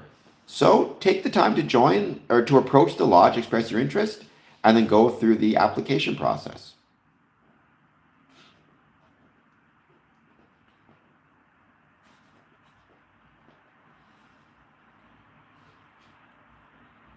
When you say fake playing the trumpet, why not just play the trumpet? I don't know what that means. Did he have like a recording? Huh. Well, I guess if that works, I guess. It's strange. I've never heard of that before.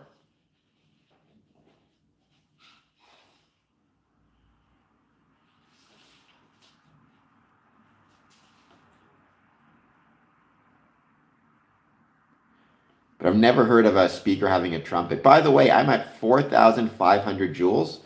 Just 500 more to get to 5,000. Help a brother out if you can.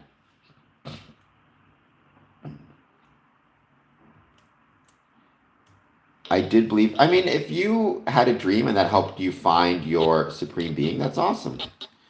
Right? Everybody kind of comes to their understanding of the supreme being based on their own personal experiences. So, the oversoul, okay, if that's what works for you. Again, it's not something I can speak to directly. Um, because everybody is free to understand the supreme being in their own way based on how they choose to understand it. That's the beautiful thing about Freemasonry, is tolerance for different beliefs and different backgrounds and different religious beliefs, political beliefs, whatever else it might be.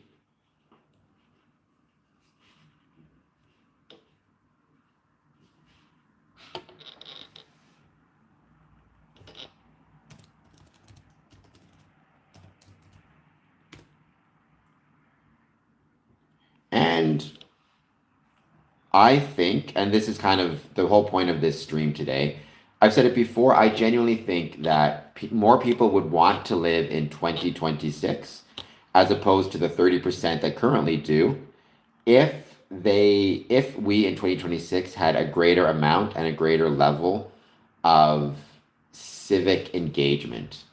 I think the fact that we have such limited civic engagement is really causing problems at the moment with our ability to engage with others. And it's making people not want to live, it's making people not want to be here in the present. It's making them yearn for a time when there was more civic engagement, and it's making them fearful of the future. If we want people to actually be looking forward to the future and hopeful and excited for it, a big part of that means bringing back and returning civic engagement. So we're able to better know our neighbors, and we're better able to know our community members, and we're able to feel connected to them and support them. At least that's my experience. Well, the poll is still there, but right now the winner is, so 28% of people would want to stay in 2026. 28% of people would want to live 100 years ago. 20% of people would want to live 50 years ago, and 23% would want to live 20 years ago. So would stay in 26 and be 100 years ago are both equal. I will say 100 years ago, Freemasonry was pretty much going through a massive boom period. It was almost at the highest levels it had ever been. It got to the highest levels in the 1950s. So you picked 20 years ago. That's 23%. That's in third place at the moment.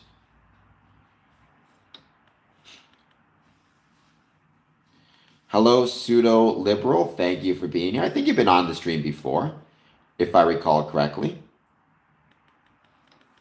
Hello in Scotland, ICF. How's it going? Thank you also for being here. Please take a moment, hit like and subscribe.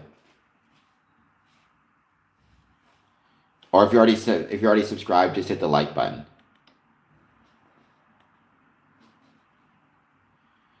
Stefan, don't know what that means, but good to see you here nonetheless.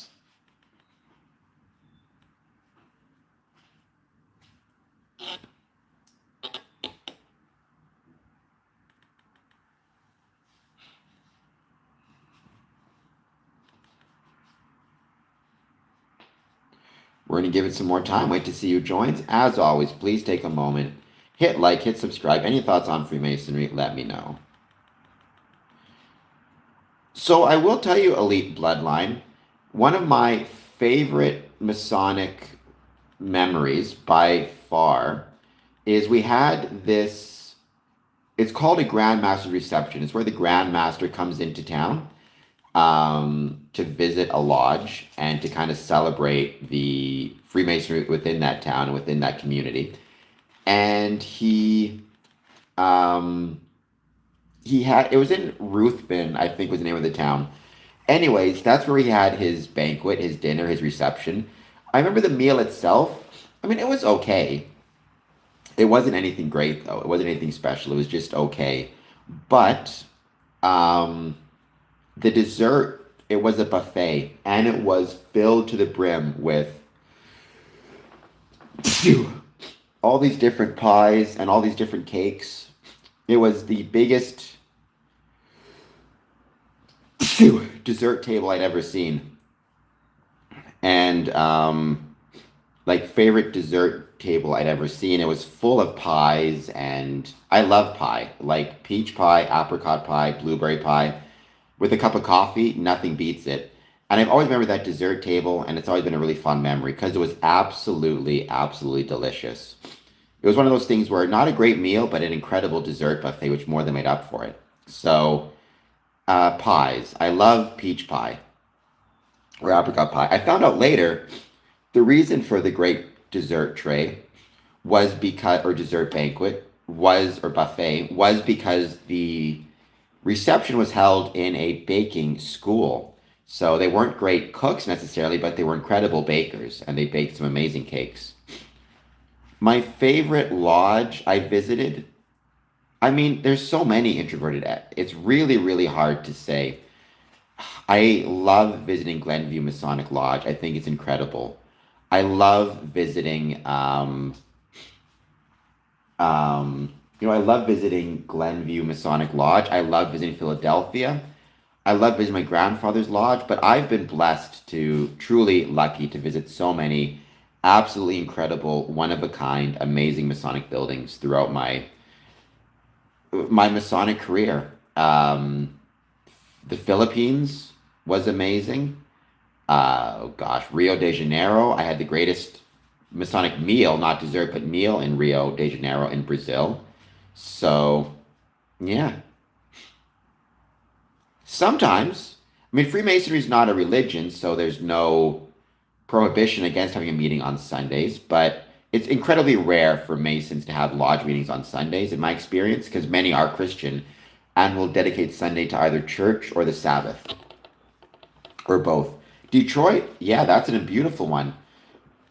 I visited that one dozens of times and loved it every time. Obviously, Windsor has to be up there. There is no Freemasonry in North Korea. Maybe one day, who knows? Anything's possible, but right now, no. As a general rule, not by chance, no, they don't, but there are exceptions. There was one lodge in the Philippines that actually did have spaces at the back where Masons could sleep if they were visiting, and they could stay there overnight if they were visiting from afar. And the Detroit Masonic Temple was originally built with a hotel meant to be attached to it for traveling brethren, but again, they it was never finished. But there are some that have sleeping quarters. Very often, though, if you're traveling to, let's say, a small town for a Masonic meeting, and there's no hotels available, very often the visitor may spend the night at the worshipful master's house. That can happen quite a bit. I don't know if the Masons founded it, but certainly Masons have helped grow many cities. It was very common in, for example, the California Gold Rush to see Masons creating, or not creating, but moving into small towns, setting up a lodge there as the gold rush went on. Same thing with like the Clankers, for example. But Detroit Masonic Building is absolutely incredible. All right. I have to run to the washroom. I'll be back in 2 minutes. You guys can keep enjoying this view. I would. I've never had to, but I would if that was available. And I've stayed at many Masonic Brothers houses on my travels. All right, give me 2 moments. I'm just going to be right back in a minute. I just got to run to the washroom. Enjoy my geese. Enjoy my goslings. Help me. Just one more gift. I'll make it to 5,000 jewels. Let's see what we can do. Be back in a moment.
And I'm back.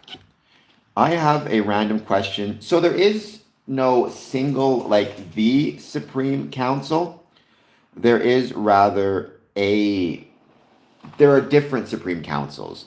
So Supreme Council usually refers to Scottish Rite, which is an appendant body within Freemasonry.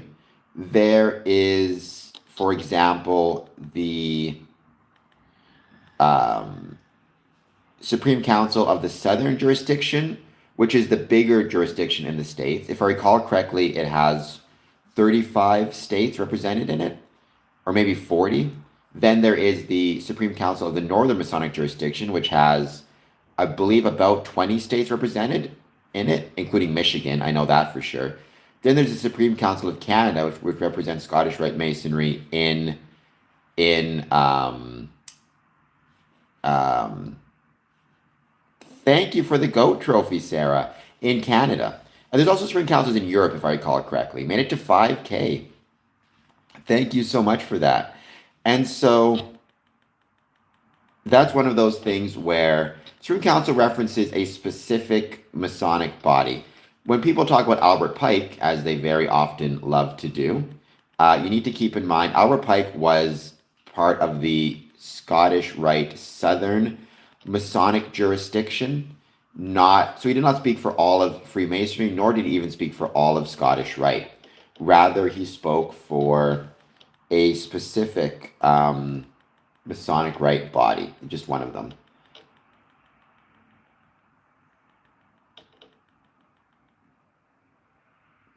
It is both a gold trophy and a goat trophy.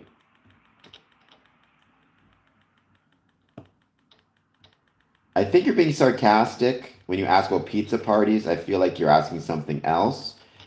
I will answer it seriously, though.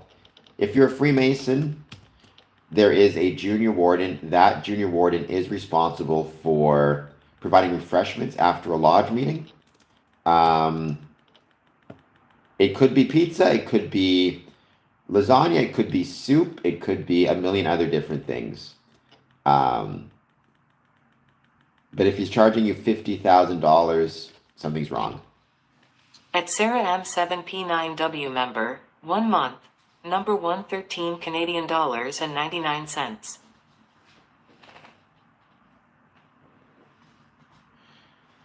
He also got a lot of things wrong. And I think one of the biggest mistakes, Courtney, that we make is for a long time, Freemasons put way too much emphasis on Albert Pike as being somehow the most important Freemason, which I think completely has misunderstood his value to the craft.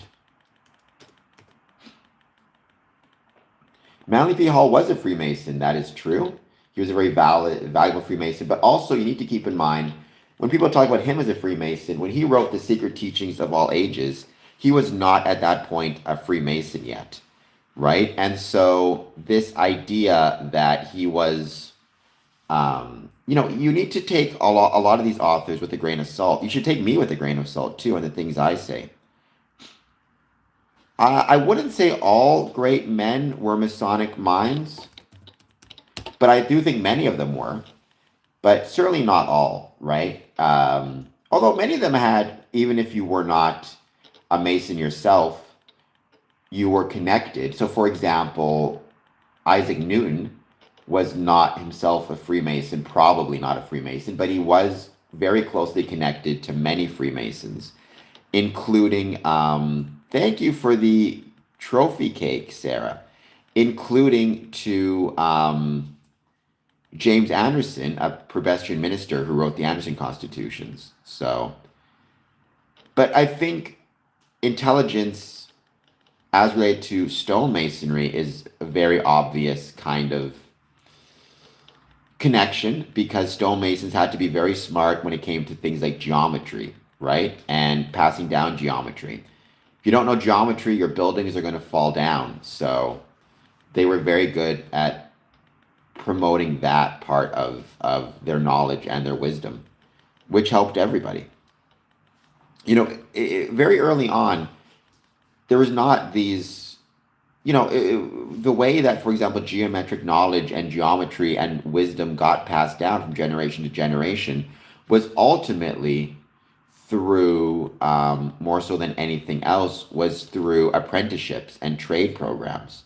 So, which is why, by the way, I thought it's really cool to see in Canada's economic update more emphasis and focus on trades and the skilled trades, which I think is a good thing.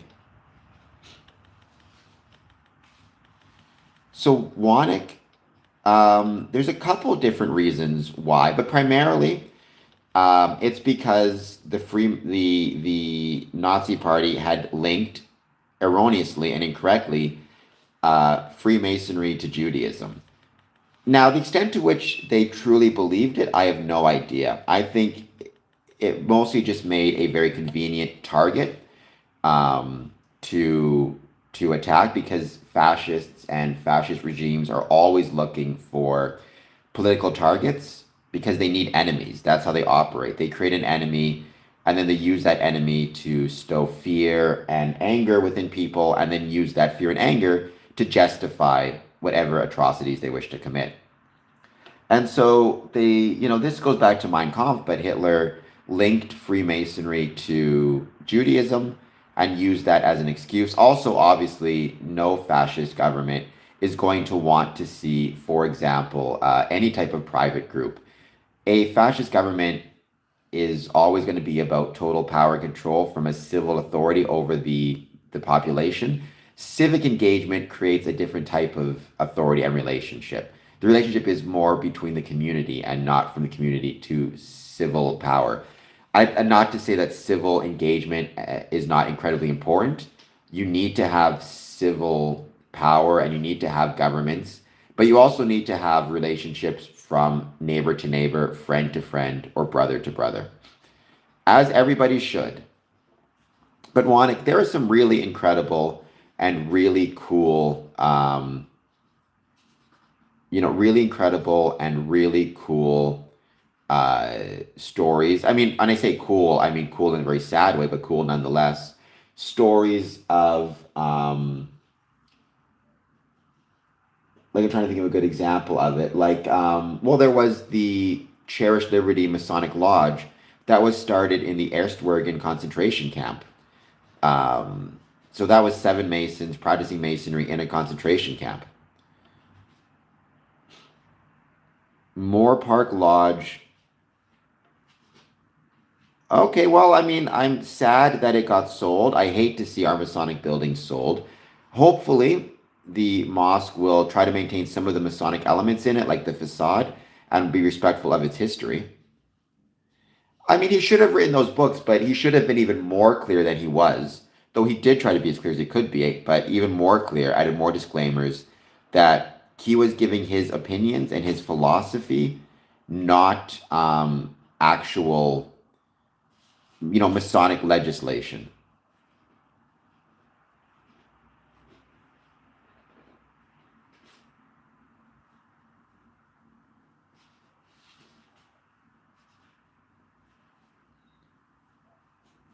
Who did his oath in 1952? I'm not sure to whom you're referring. Um, Albert Pike was way earlier than that.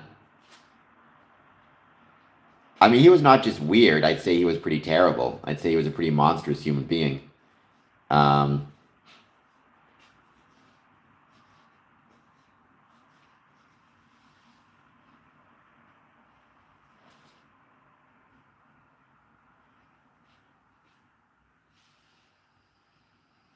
but I wouldn't say never follow trends. What I would say is follow trends after careful consideration and careful thought. Because some trends are good, like the trend we had toward vaccination. I think was a very good thing.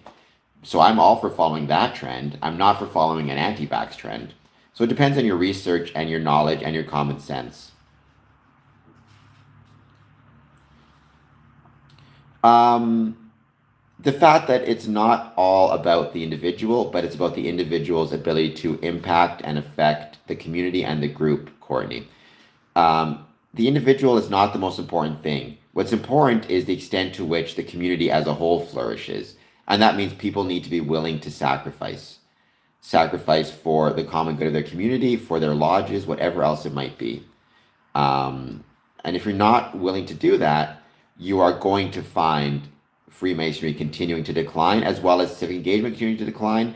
And more people are going to want and desire to live in a old world time, be it 100 years ago, 50 years ago, or 20 years ago, because they will wish to and desire to see those values again. But they, it's kind of like almost like a prisoner's dilemma. If you don't feel like your neighbor is going to sacrifice for you, you are not going to sacrifice for your neighbor. And that becomes the problem, right? Well, Gen Z will become Masons, but I don't think the majority, at least not right now. And again, why would they want to? Why would you want to be part of anything in 2026 if you don't want to even live in 2026? If you'd rather live in 2020 or 1950 or whatever it is, if that's when you want to live, why would you want to be part of anything in 2026? You would just kind of do the bare minimum just to skate by. You are welcome, Courtney. You are very welcome.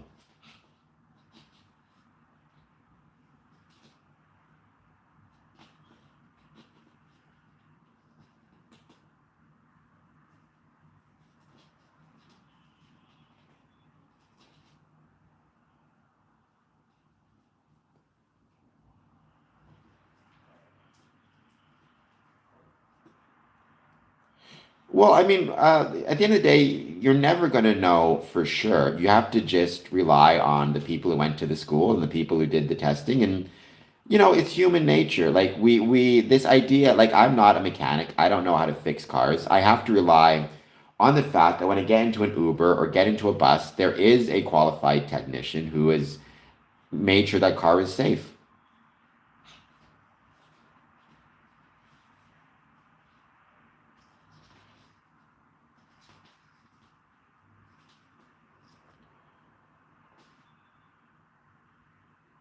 But spending 2 years in the hospital does suck. So I'm really sorry about that. Don Hunt, please hit like and subscribe. A lot of people feel that way. And I think the reason a lot of people feel that the past was just better is because, amongst other things, there was a greater amount of civic engagement in the past. There was more Freemasonry in the past. There was more Masonic lodges in the past, as well as Elks and Moose. And all of that created a sense and a feeling of being closer to one another, which is going to make you yearn for that time period. Um,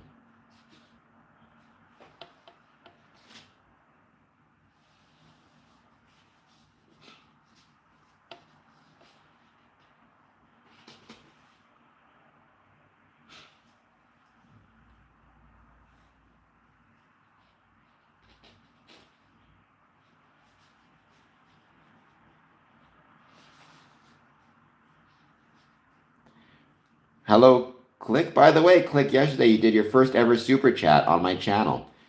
So we have engaged in online meetings, obviously during COVID when we could not meet in person due to cancellations or whatever it might be. There was a lot more meetings in person.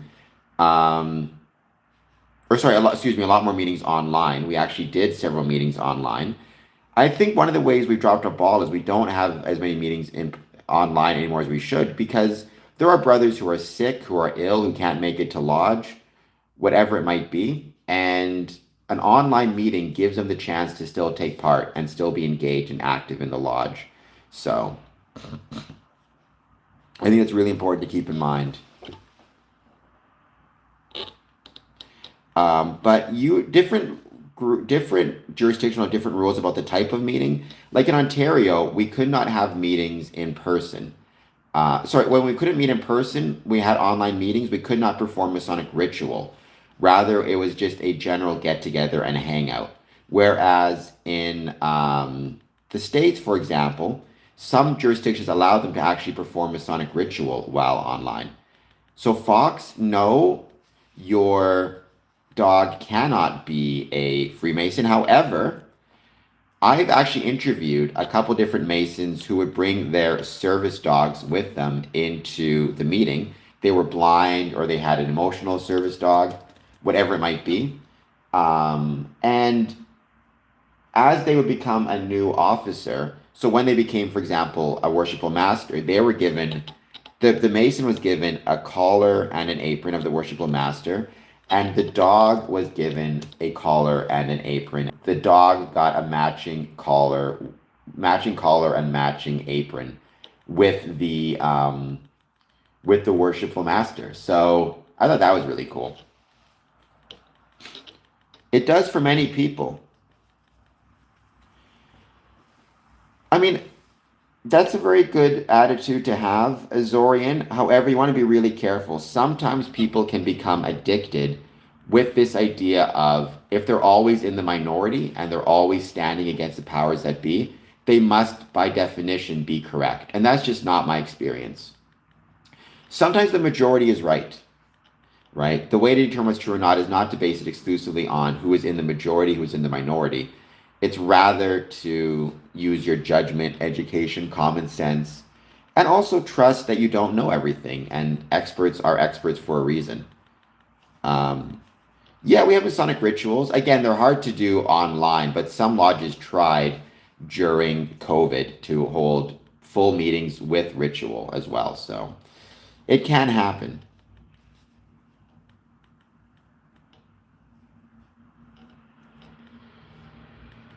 Well, I mean, if somebody wants to snub me by giving me $2, by all means, keep snubbing. Snub away at that point.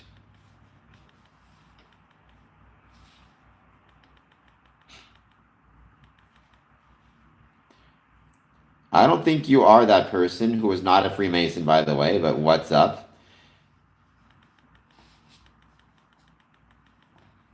And if anybody else wants to snub me by doing a super chat or giving a gift, by all means, we're at 5.5K jewels, which is incredible. Just 4,000 more, thereabouts, and I'll get to 10,000. That would be really cool. And we're at $44 in super chat. So thank you so much for that as well. Um, you are going to, if you are so kind as to do a $2 more super chat, you'll hear your super chat read out text to speech. Just like that. Thank you, Azorian. What is Azorian, by the way? Is that your family name, or does that mean something? I don't know if I've ever heard that word before.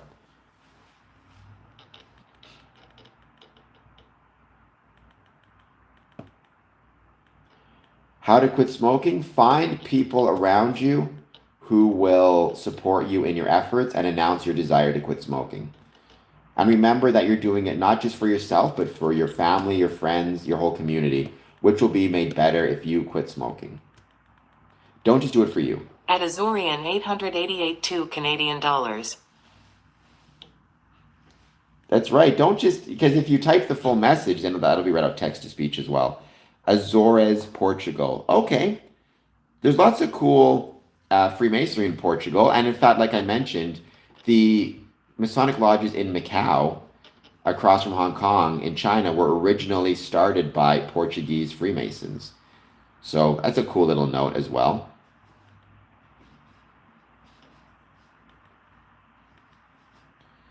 Elsie Fairfair, thank you for being here. Well, you don't have to like me, Click. Maybe I don't like you either, but you're still here. Um, I mean, Grand Lodges are challenging right now. Like, for better or worse, like Grand Lodges, and that includes Ontario, but everywhere, they need to decide genuinely what are they? Like, what are we? Are we a volunteer organization? In which case, there are different standards you set for volunteers. Or is this a profession? And if this is a profession, then they need to start thinking about what they're providing to us in return. I think ritual should be done well. I think it should be done as perfect as it can be. And I think you should care about it. But I also think you're constantly hearing about cable tow this, cable tow that. If a Grand Lodge truly means cable tow is the most important thing, then a cable tow is not simply referred to your ability to attend the lodge, it refers to your ability to perform quote unquote perfect work, right? So I think the more you want to emphasize the volunteer nature of this thing called Freemasonry, the more you need to reconsider what that actually means. I don't know if always. Always is a very long time, Shrey. Always is a very, very long time. And I think in many cases, we've seen things change. So maybe over time that will change as well. And I know many Catholic Freemasons also. Well, there are definitely many variations of ritual just around the world, right? Like Texas to Tennessee, completely different ritual. Ontario to Manitoba, completely different ritual. Yet, there's a commonality of purpose, a commonality of symbolism, and a commonality of understanding, all of which means even if the ritual is different, I can still visit a lodge and understand it.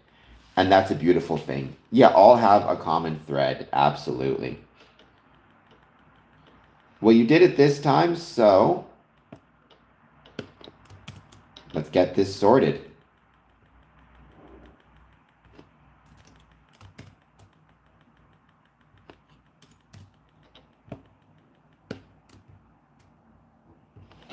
At Azorian 888 Canadian dollars, I forgot to write something. There you go. I've never seen an Austrian initiation, but I'm sure it would be really cool. I'm not even going to confirm. There might not even be a Freemason handshake. I'll neither confirm nor deny. For that, you got to join. We'd love to have you. I know it's a bit of a hike. Texas to Canada is not exactly close, but it would still be great to have you. So thank you so much for being here, as always. Oh my gosh, 30 Grandmasters. That's incredible. From all around the world, I'm assuming, or where were they coming from? I don't think I did. I must have missed it.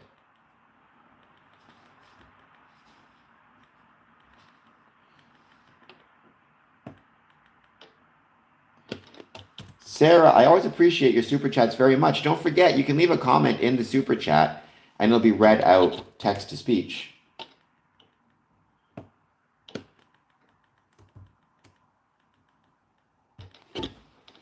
At Sarah M7P9W member, 1 month, number 113 Canadian dollars and 99 cents. Well, Sarah's a very good member of the chat and I really appreciate it. But keep in mind, you should always, YouTube, it's great. I love my audience, but focus on the people around you in your own life. That's the most important thing, right? That's what matters the most, is the people around you. Even though I like to think of everybody in the audience as my friends, for example, I hope that people remember your true friends are the people you see in your day-to-day life, not the people you see on a computer screen.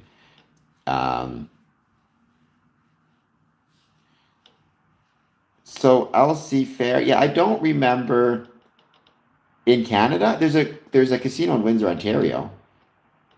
Sorry, I must have missed it. I'll have to look in and see if I can find it. The 30 Grandmasters.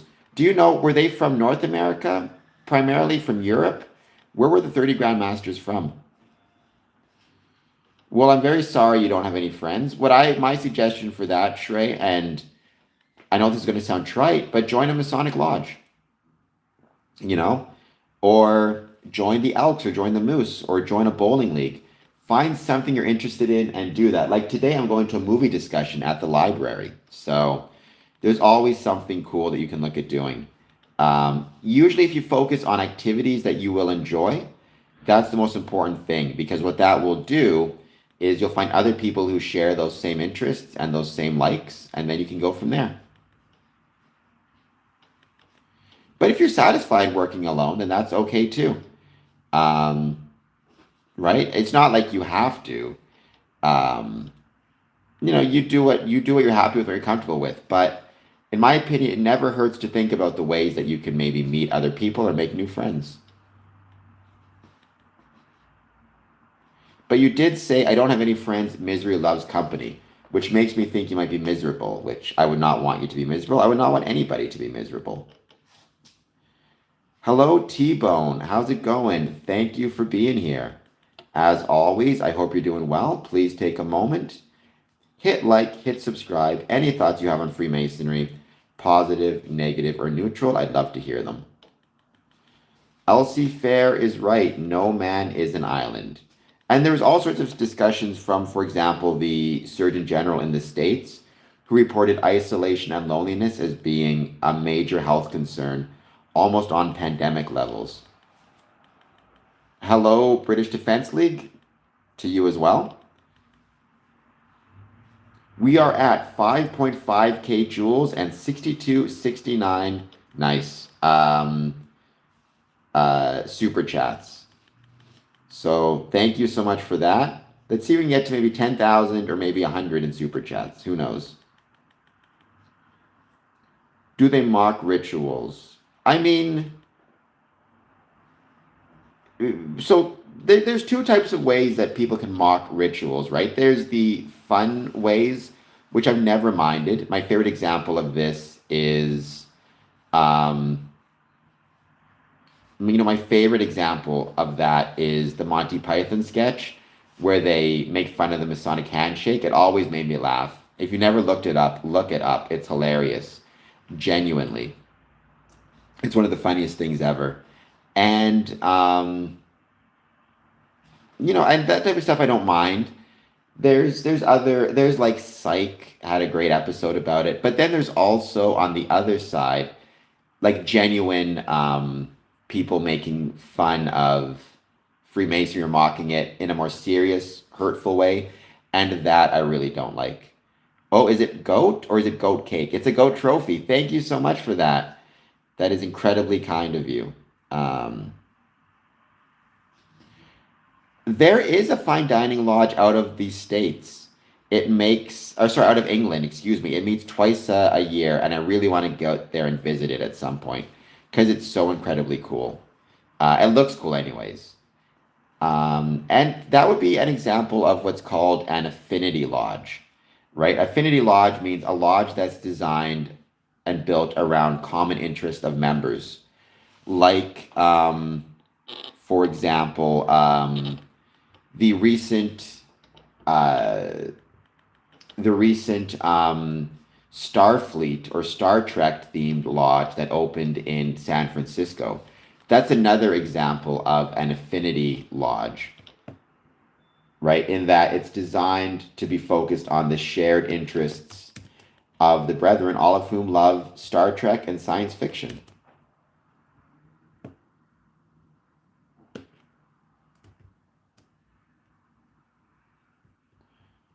I'm going to deal with something here.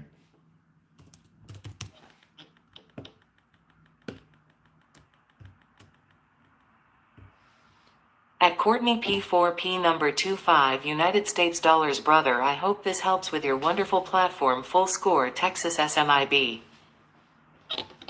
Love is time. That was from Interstellar, and I don't disagree with you, Sarah. Love is one of those things that hopefully does, in whatever way it is, echo through time. Ovid, right, the famous love poet from ancient Rome, right? He wrote love poems, and his poetry lasted longer than the Roman Empire.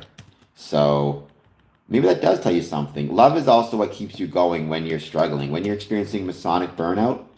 Um, it's love that kind of helps you get through it. At Sarah M7P9W member, 1 month, number 113 Canadian dollars and 99 cents. Love is timeless lol. Oh, it said lol, not LOL. That's interesting. Who? Which? What's the? I mean, I guess I don't want to. What's the name of the poem? Put it that way. Don't say the brother's name, but what's the name of the poem? I've never heard of the longest love poem. Um, well, thank you for that, Courtney, and keep up the great work. I know you're still working hard with your Masonic journey, so keep it up. Yeah, I didn't know. I never. What is the longest love poem? I'm looking this up. Longest love poem ever written. Marina by Slovak poet Andrei Sladovic, written in 1846.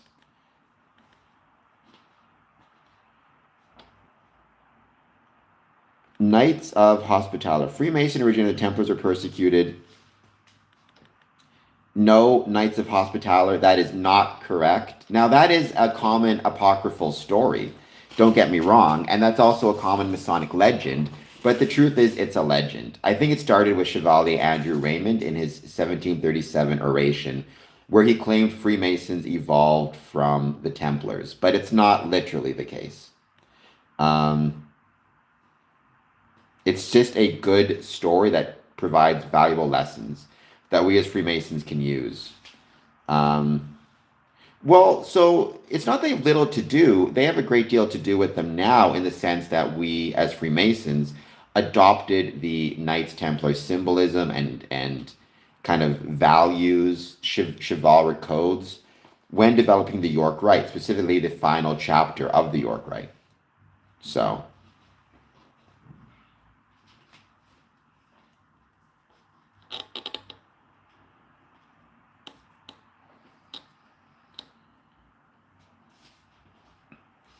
Well, I mean, when Chevalier Andrew Raymond was Elsie Fair, when Chevalier Andrew Raymond gave his oration in 1737, he didn't actually use the term Templars.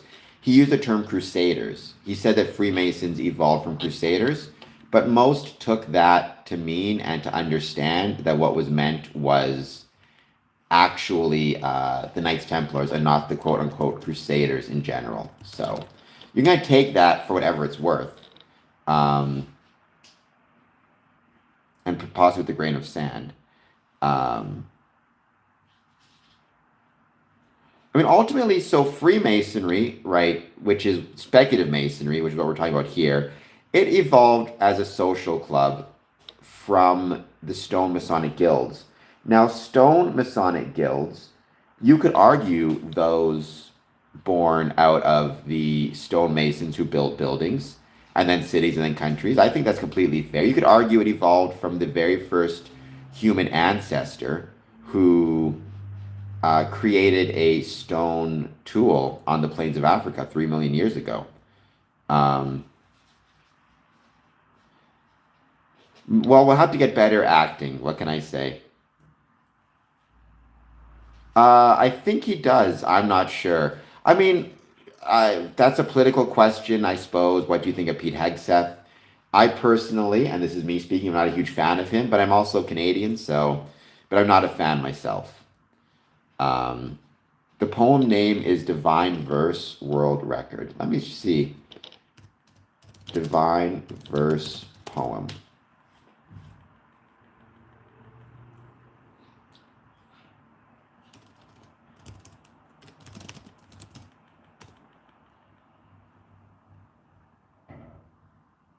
Can't find it anywhere.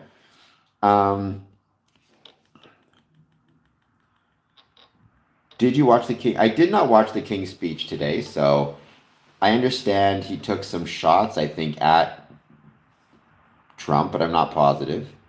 I did not see it though, so I can't say. It's tough to say, Courtney, because I'm not a Knights Templar myself, so I'm not that familiar with the ritual.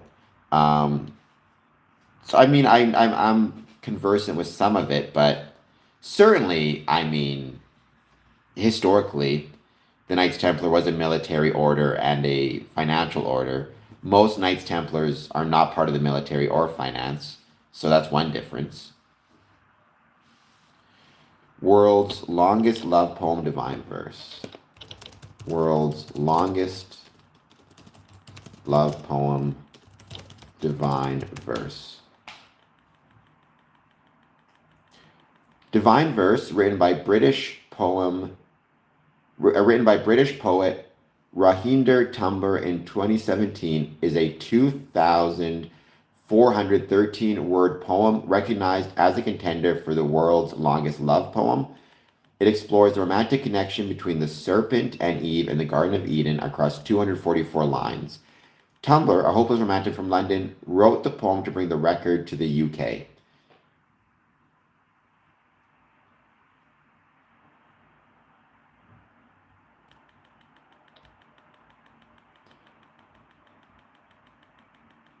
No, Pastor Sempa, they shouldn't believe you if they're being smart. nobody should assume that just because someone is wearing a ring that they're automatically a Freemason. You still have to do your due diligence, ask them the necessary questions, ask for a dues card, all that type of stuff.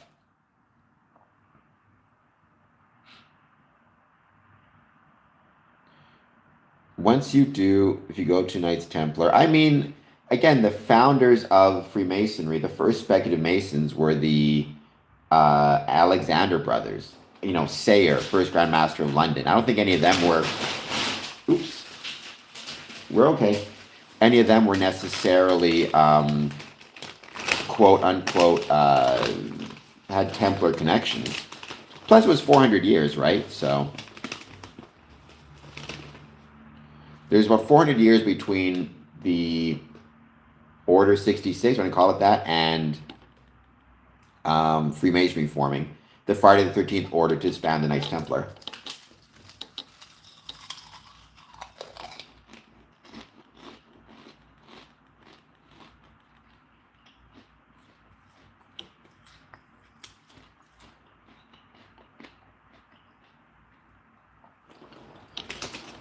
I mean, that could be fun. I mean, I have my personal YouTube channel. The problem is I never talk about it that much, so like I don't use it as much as I should.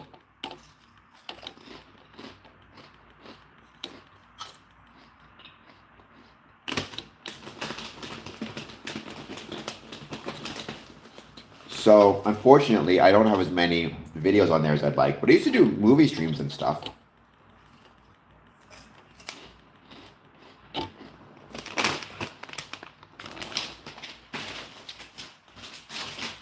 I think it'd be fun to do those again, to be honest.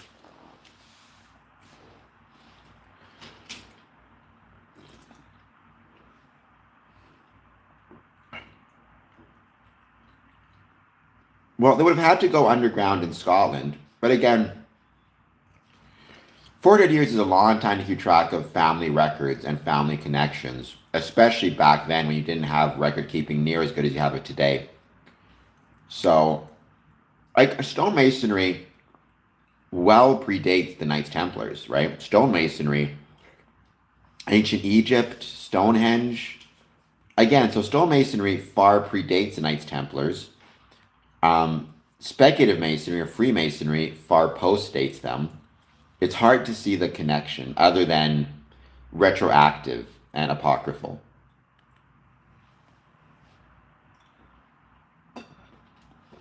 We are less than $20 away from $100 in super chats. We're also at 6K jewels. If you want to help out, let me know. If not, thank you who's been here. It's been great to see the stream growing so much. Thank you for that. It helps me turn my passion for Freemasonry into profession. So for that, I'm truly grateful. I actually have a stream tonight with my friend Smokey if he can jump on. I just got to track him down at some point. I don't know if you're dumb or not, Pastor, but I would say if you're pretending to be a Freemason, that's not okay. So don't be doing that. That is true. Freemasonry there's Masonic lodges around the world, but Freemasonry does have borders in the sense it has jurisdictions. For example, the Grand Lodge of Canada in the province of Ontario has a border. That's Ontario. And its authority does not extend to Masons in Manitoba, for example, or in Texas. The Grand Lodge of Texas has a border. That's Texas, and it does not go into, let's say, Tennessee, whatever it might be. Good evening, Jesse Wrights. Thank you for being here. Please take a moment, hit like and hit subscribe. I would truly, truly appreciate it. I hope you're doing well.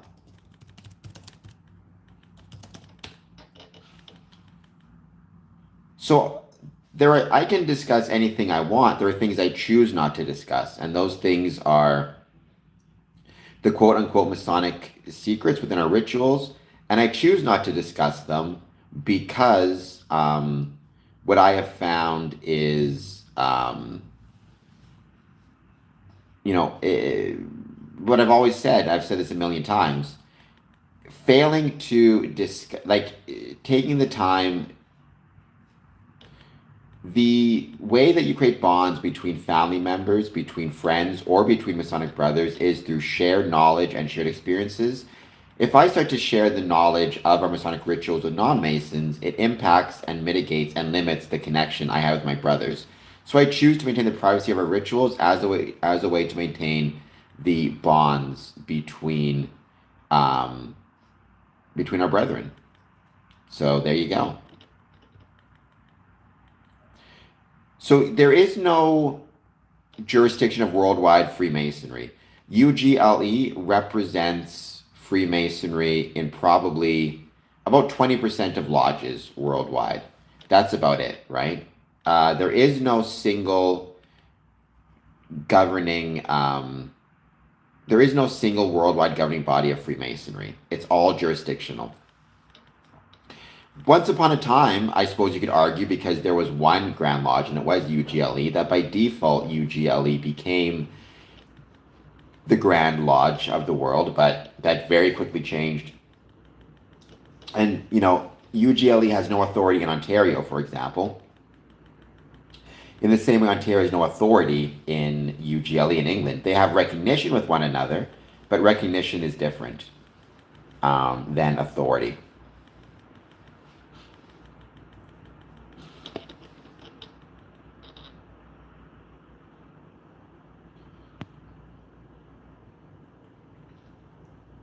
What's my opinion on Prime who smoke weed? I mean, I've never smoked weed myself. It's not something I'm interested in doing. But I would say, whether it's weed or whether it's caffeine and coffee or whatever it might be, the most important thing ultimately is that you are, not allowing it to become problematic use, but being very careful with it. Because one of the biggest mistakes you can have is, again, when something becomes problematic. And I think that can be true for any substance. That can be true for a legal substance like alcohol or caffeine or prescription medications or over-the-counter pills. That can be true for illegal substances. That can be true for, controlled substances. So it is, but so is caffeine, so is alcohol. That doesn't mean that those things don't have risks as well. Hussein, if you're going to say coin, you should send me some coins. Thank you for the GOAT trophy. Once again, truly obliged, Sarah, and greatly appreciative. Or Hussein, you can do a super chat, just $2. Gets your thing read out text to speech. 69 votes. Once again, so it used to be that would you stay had a plurality. It doesn't even have that anymore. 23% of people would stay in 2026. 29% of people would go back 100 years. 22% would live 50 years ago, and 26% would live 20 years ago. So that's a good question. To me, it's about creating better communities by being taught ethical lessons that you can apply to your community. So the more charitable you are in your community, the better the community will be. The kinder you are, the more tolerant you are, the better you are at memorization, the better you are at organizing and running meetings and working with people with different beliefs, the better the community will be. For example, helping a brother who loses his job with financial support to keep him on his feet until he's able to find a new job makes the whole community better. That's one less person who finds themselves needing assistance through whatever it might be, through social assistance programs. So I think that's one of the big debates in Freemasonry, Sarah, and there's no right answer, right? The question is, what's better? Debates amongst, what's the more appropriate thing? To focus on Freemasonry as a way to improve oneself or improve one's community. It's not mutually exclusive. You can do both. By definition, you are part of the community and the community is part of you, which means improving the community improves yourself. And by the same token, improving yourself improves the community. But I tend to view Freemasonry first and foremost as a community engagement activity. So, I mean, you could be. Freemasonry is not that ubiquitous. So, it's possible, but in the 1950s, you certainly would have been in America passing by a lot more Freemasons than you are today, that's for sure.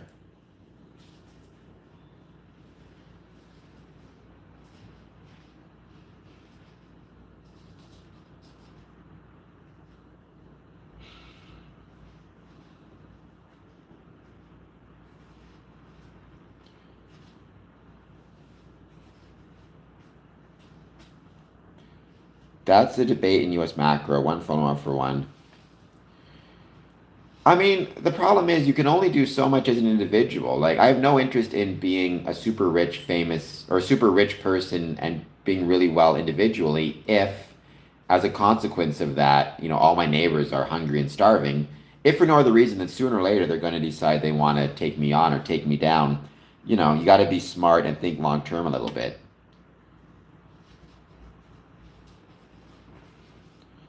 Well, what I would say is look at some of the liberal orders like Grand Orient, but also talk to the lodge about what you mean by atheist. If you believe in something, they may say it's okay. Just talk to them. Talk to your lodge, right? But both do have limits and both do divide people. You're not wrong about that, unfortunately.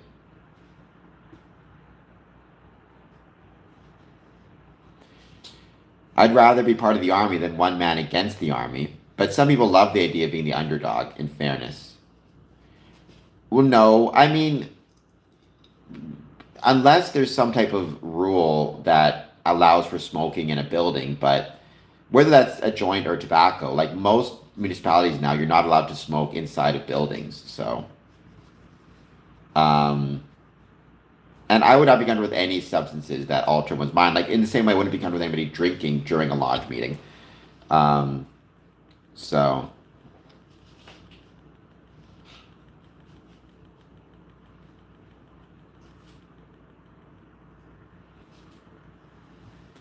you are welcome, Courtney, and thank you for being here and all of your support. I truly, truly appreciate it, and I'm grateful for it. So,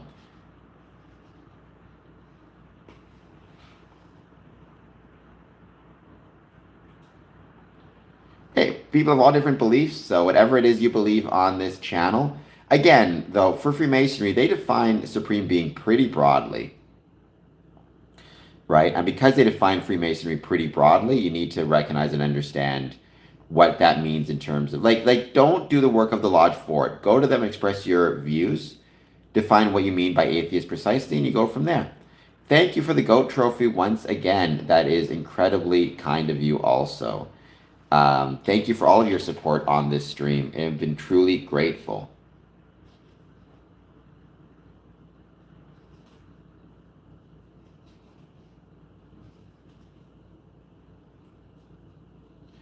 We're going to give this stream a few more minutes. I will be back on at 1 a.m. tonight, so that should be a lot of fun, as always. I mean, if that's what you believe in, say that to them, and they can decide how, if they want to proceed or not. But don't do the work of the lodge for them, right? I think that's the most important thing, is you never want to be doing the work of the lodge for the lodge. Let the lodge decide for itself. Well, I do not personally, but every Mason's different.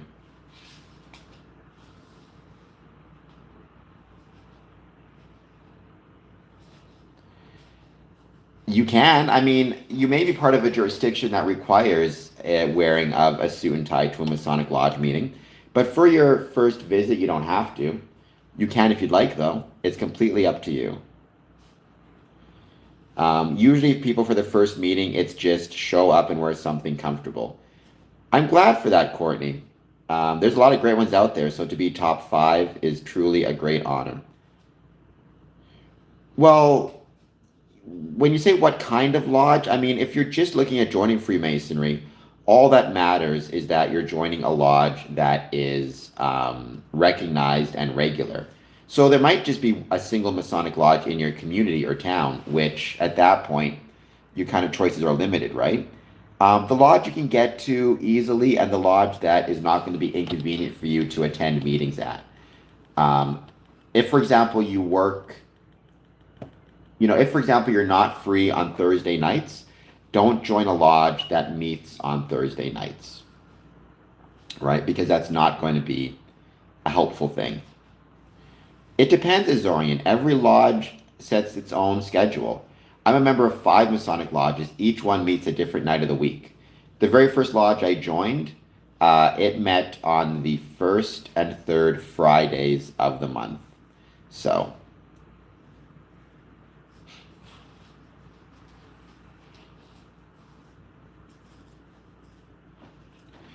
that's one of the questions you should be asking, right? One of the things you should be doing during your application process is you should be asking, um, when do you meet? And will I be able to work that? Will I have to change my work hours? Will it affect my time with my family? If I'm a father and let's say I'm divorced and I have my kids Monday, Tuesday, Wednesday, and I'm looking to join a lodge that has its meetings Monday, Tuesday, Wednesday, can I change the time I meet with my kids, or can I maybe not join the lodge for the time being? But for you at the start, it's just whatever lodge is closest to you is really going to be it. Make sure it's recognized, make sure it's legitimate. The way to do that is to ask them to which Grand Lodge they are associated with and affiliated with.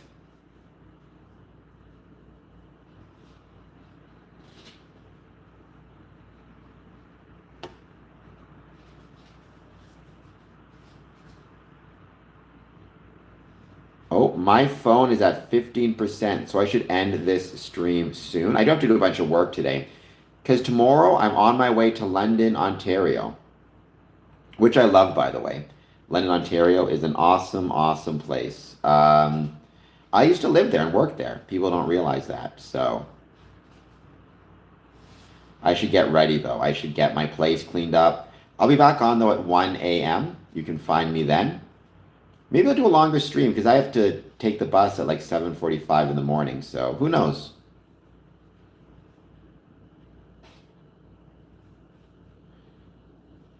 I think whenever a lodge goes dark, it's painful.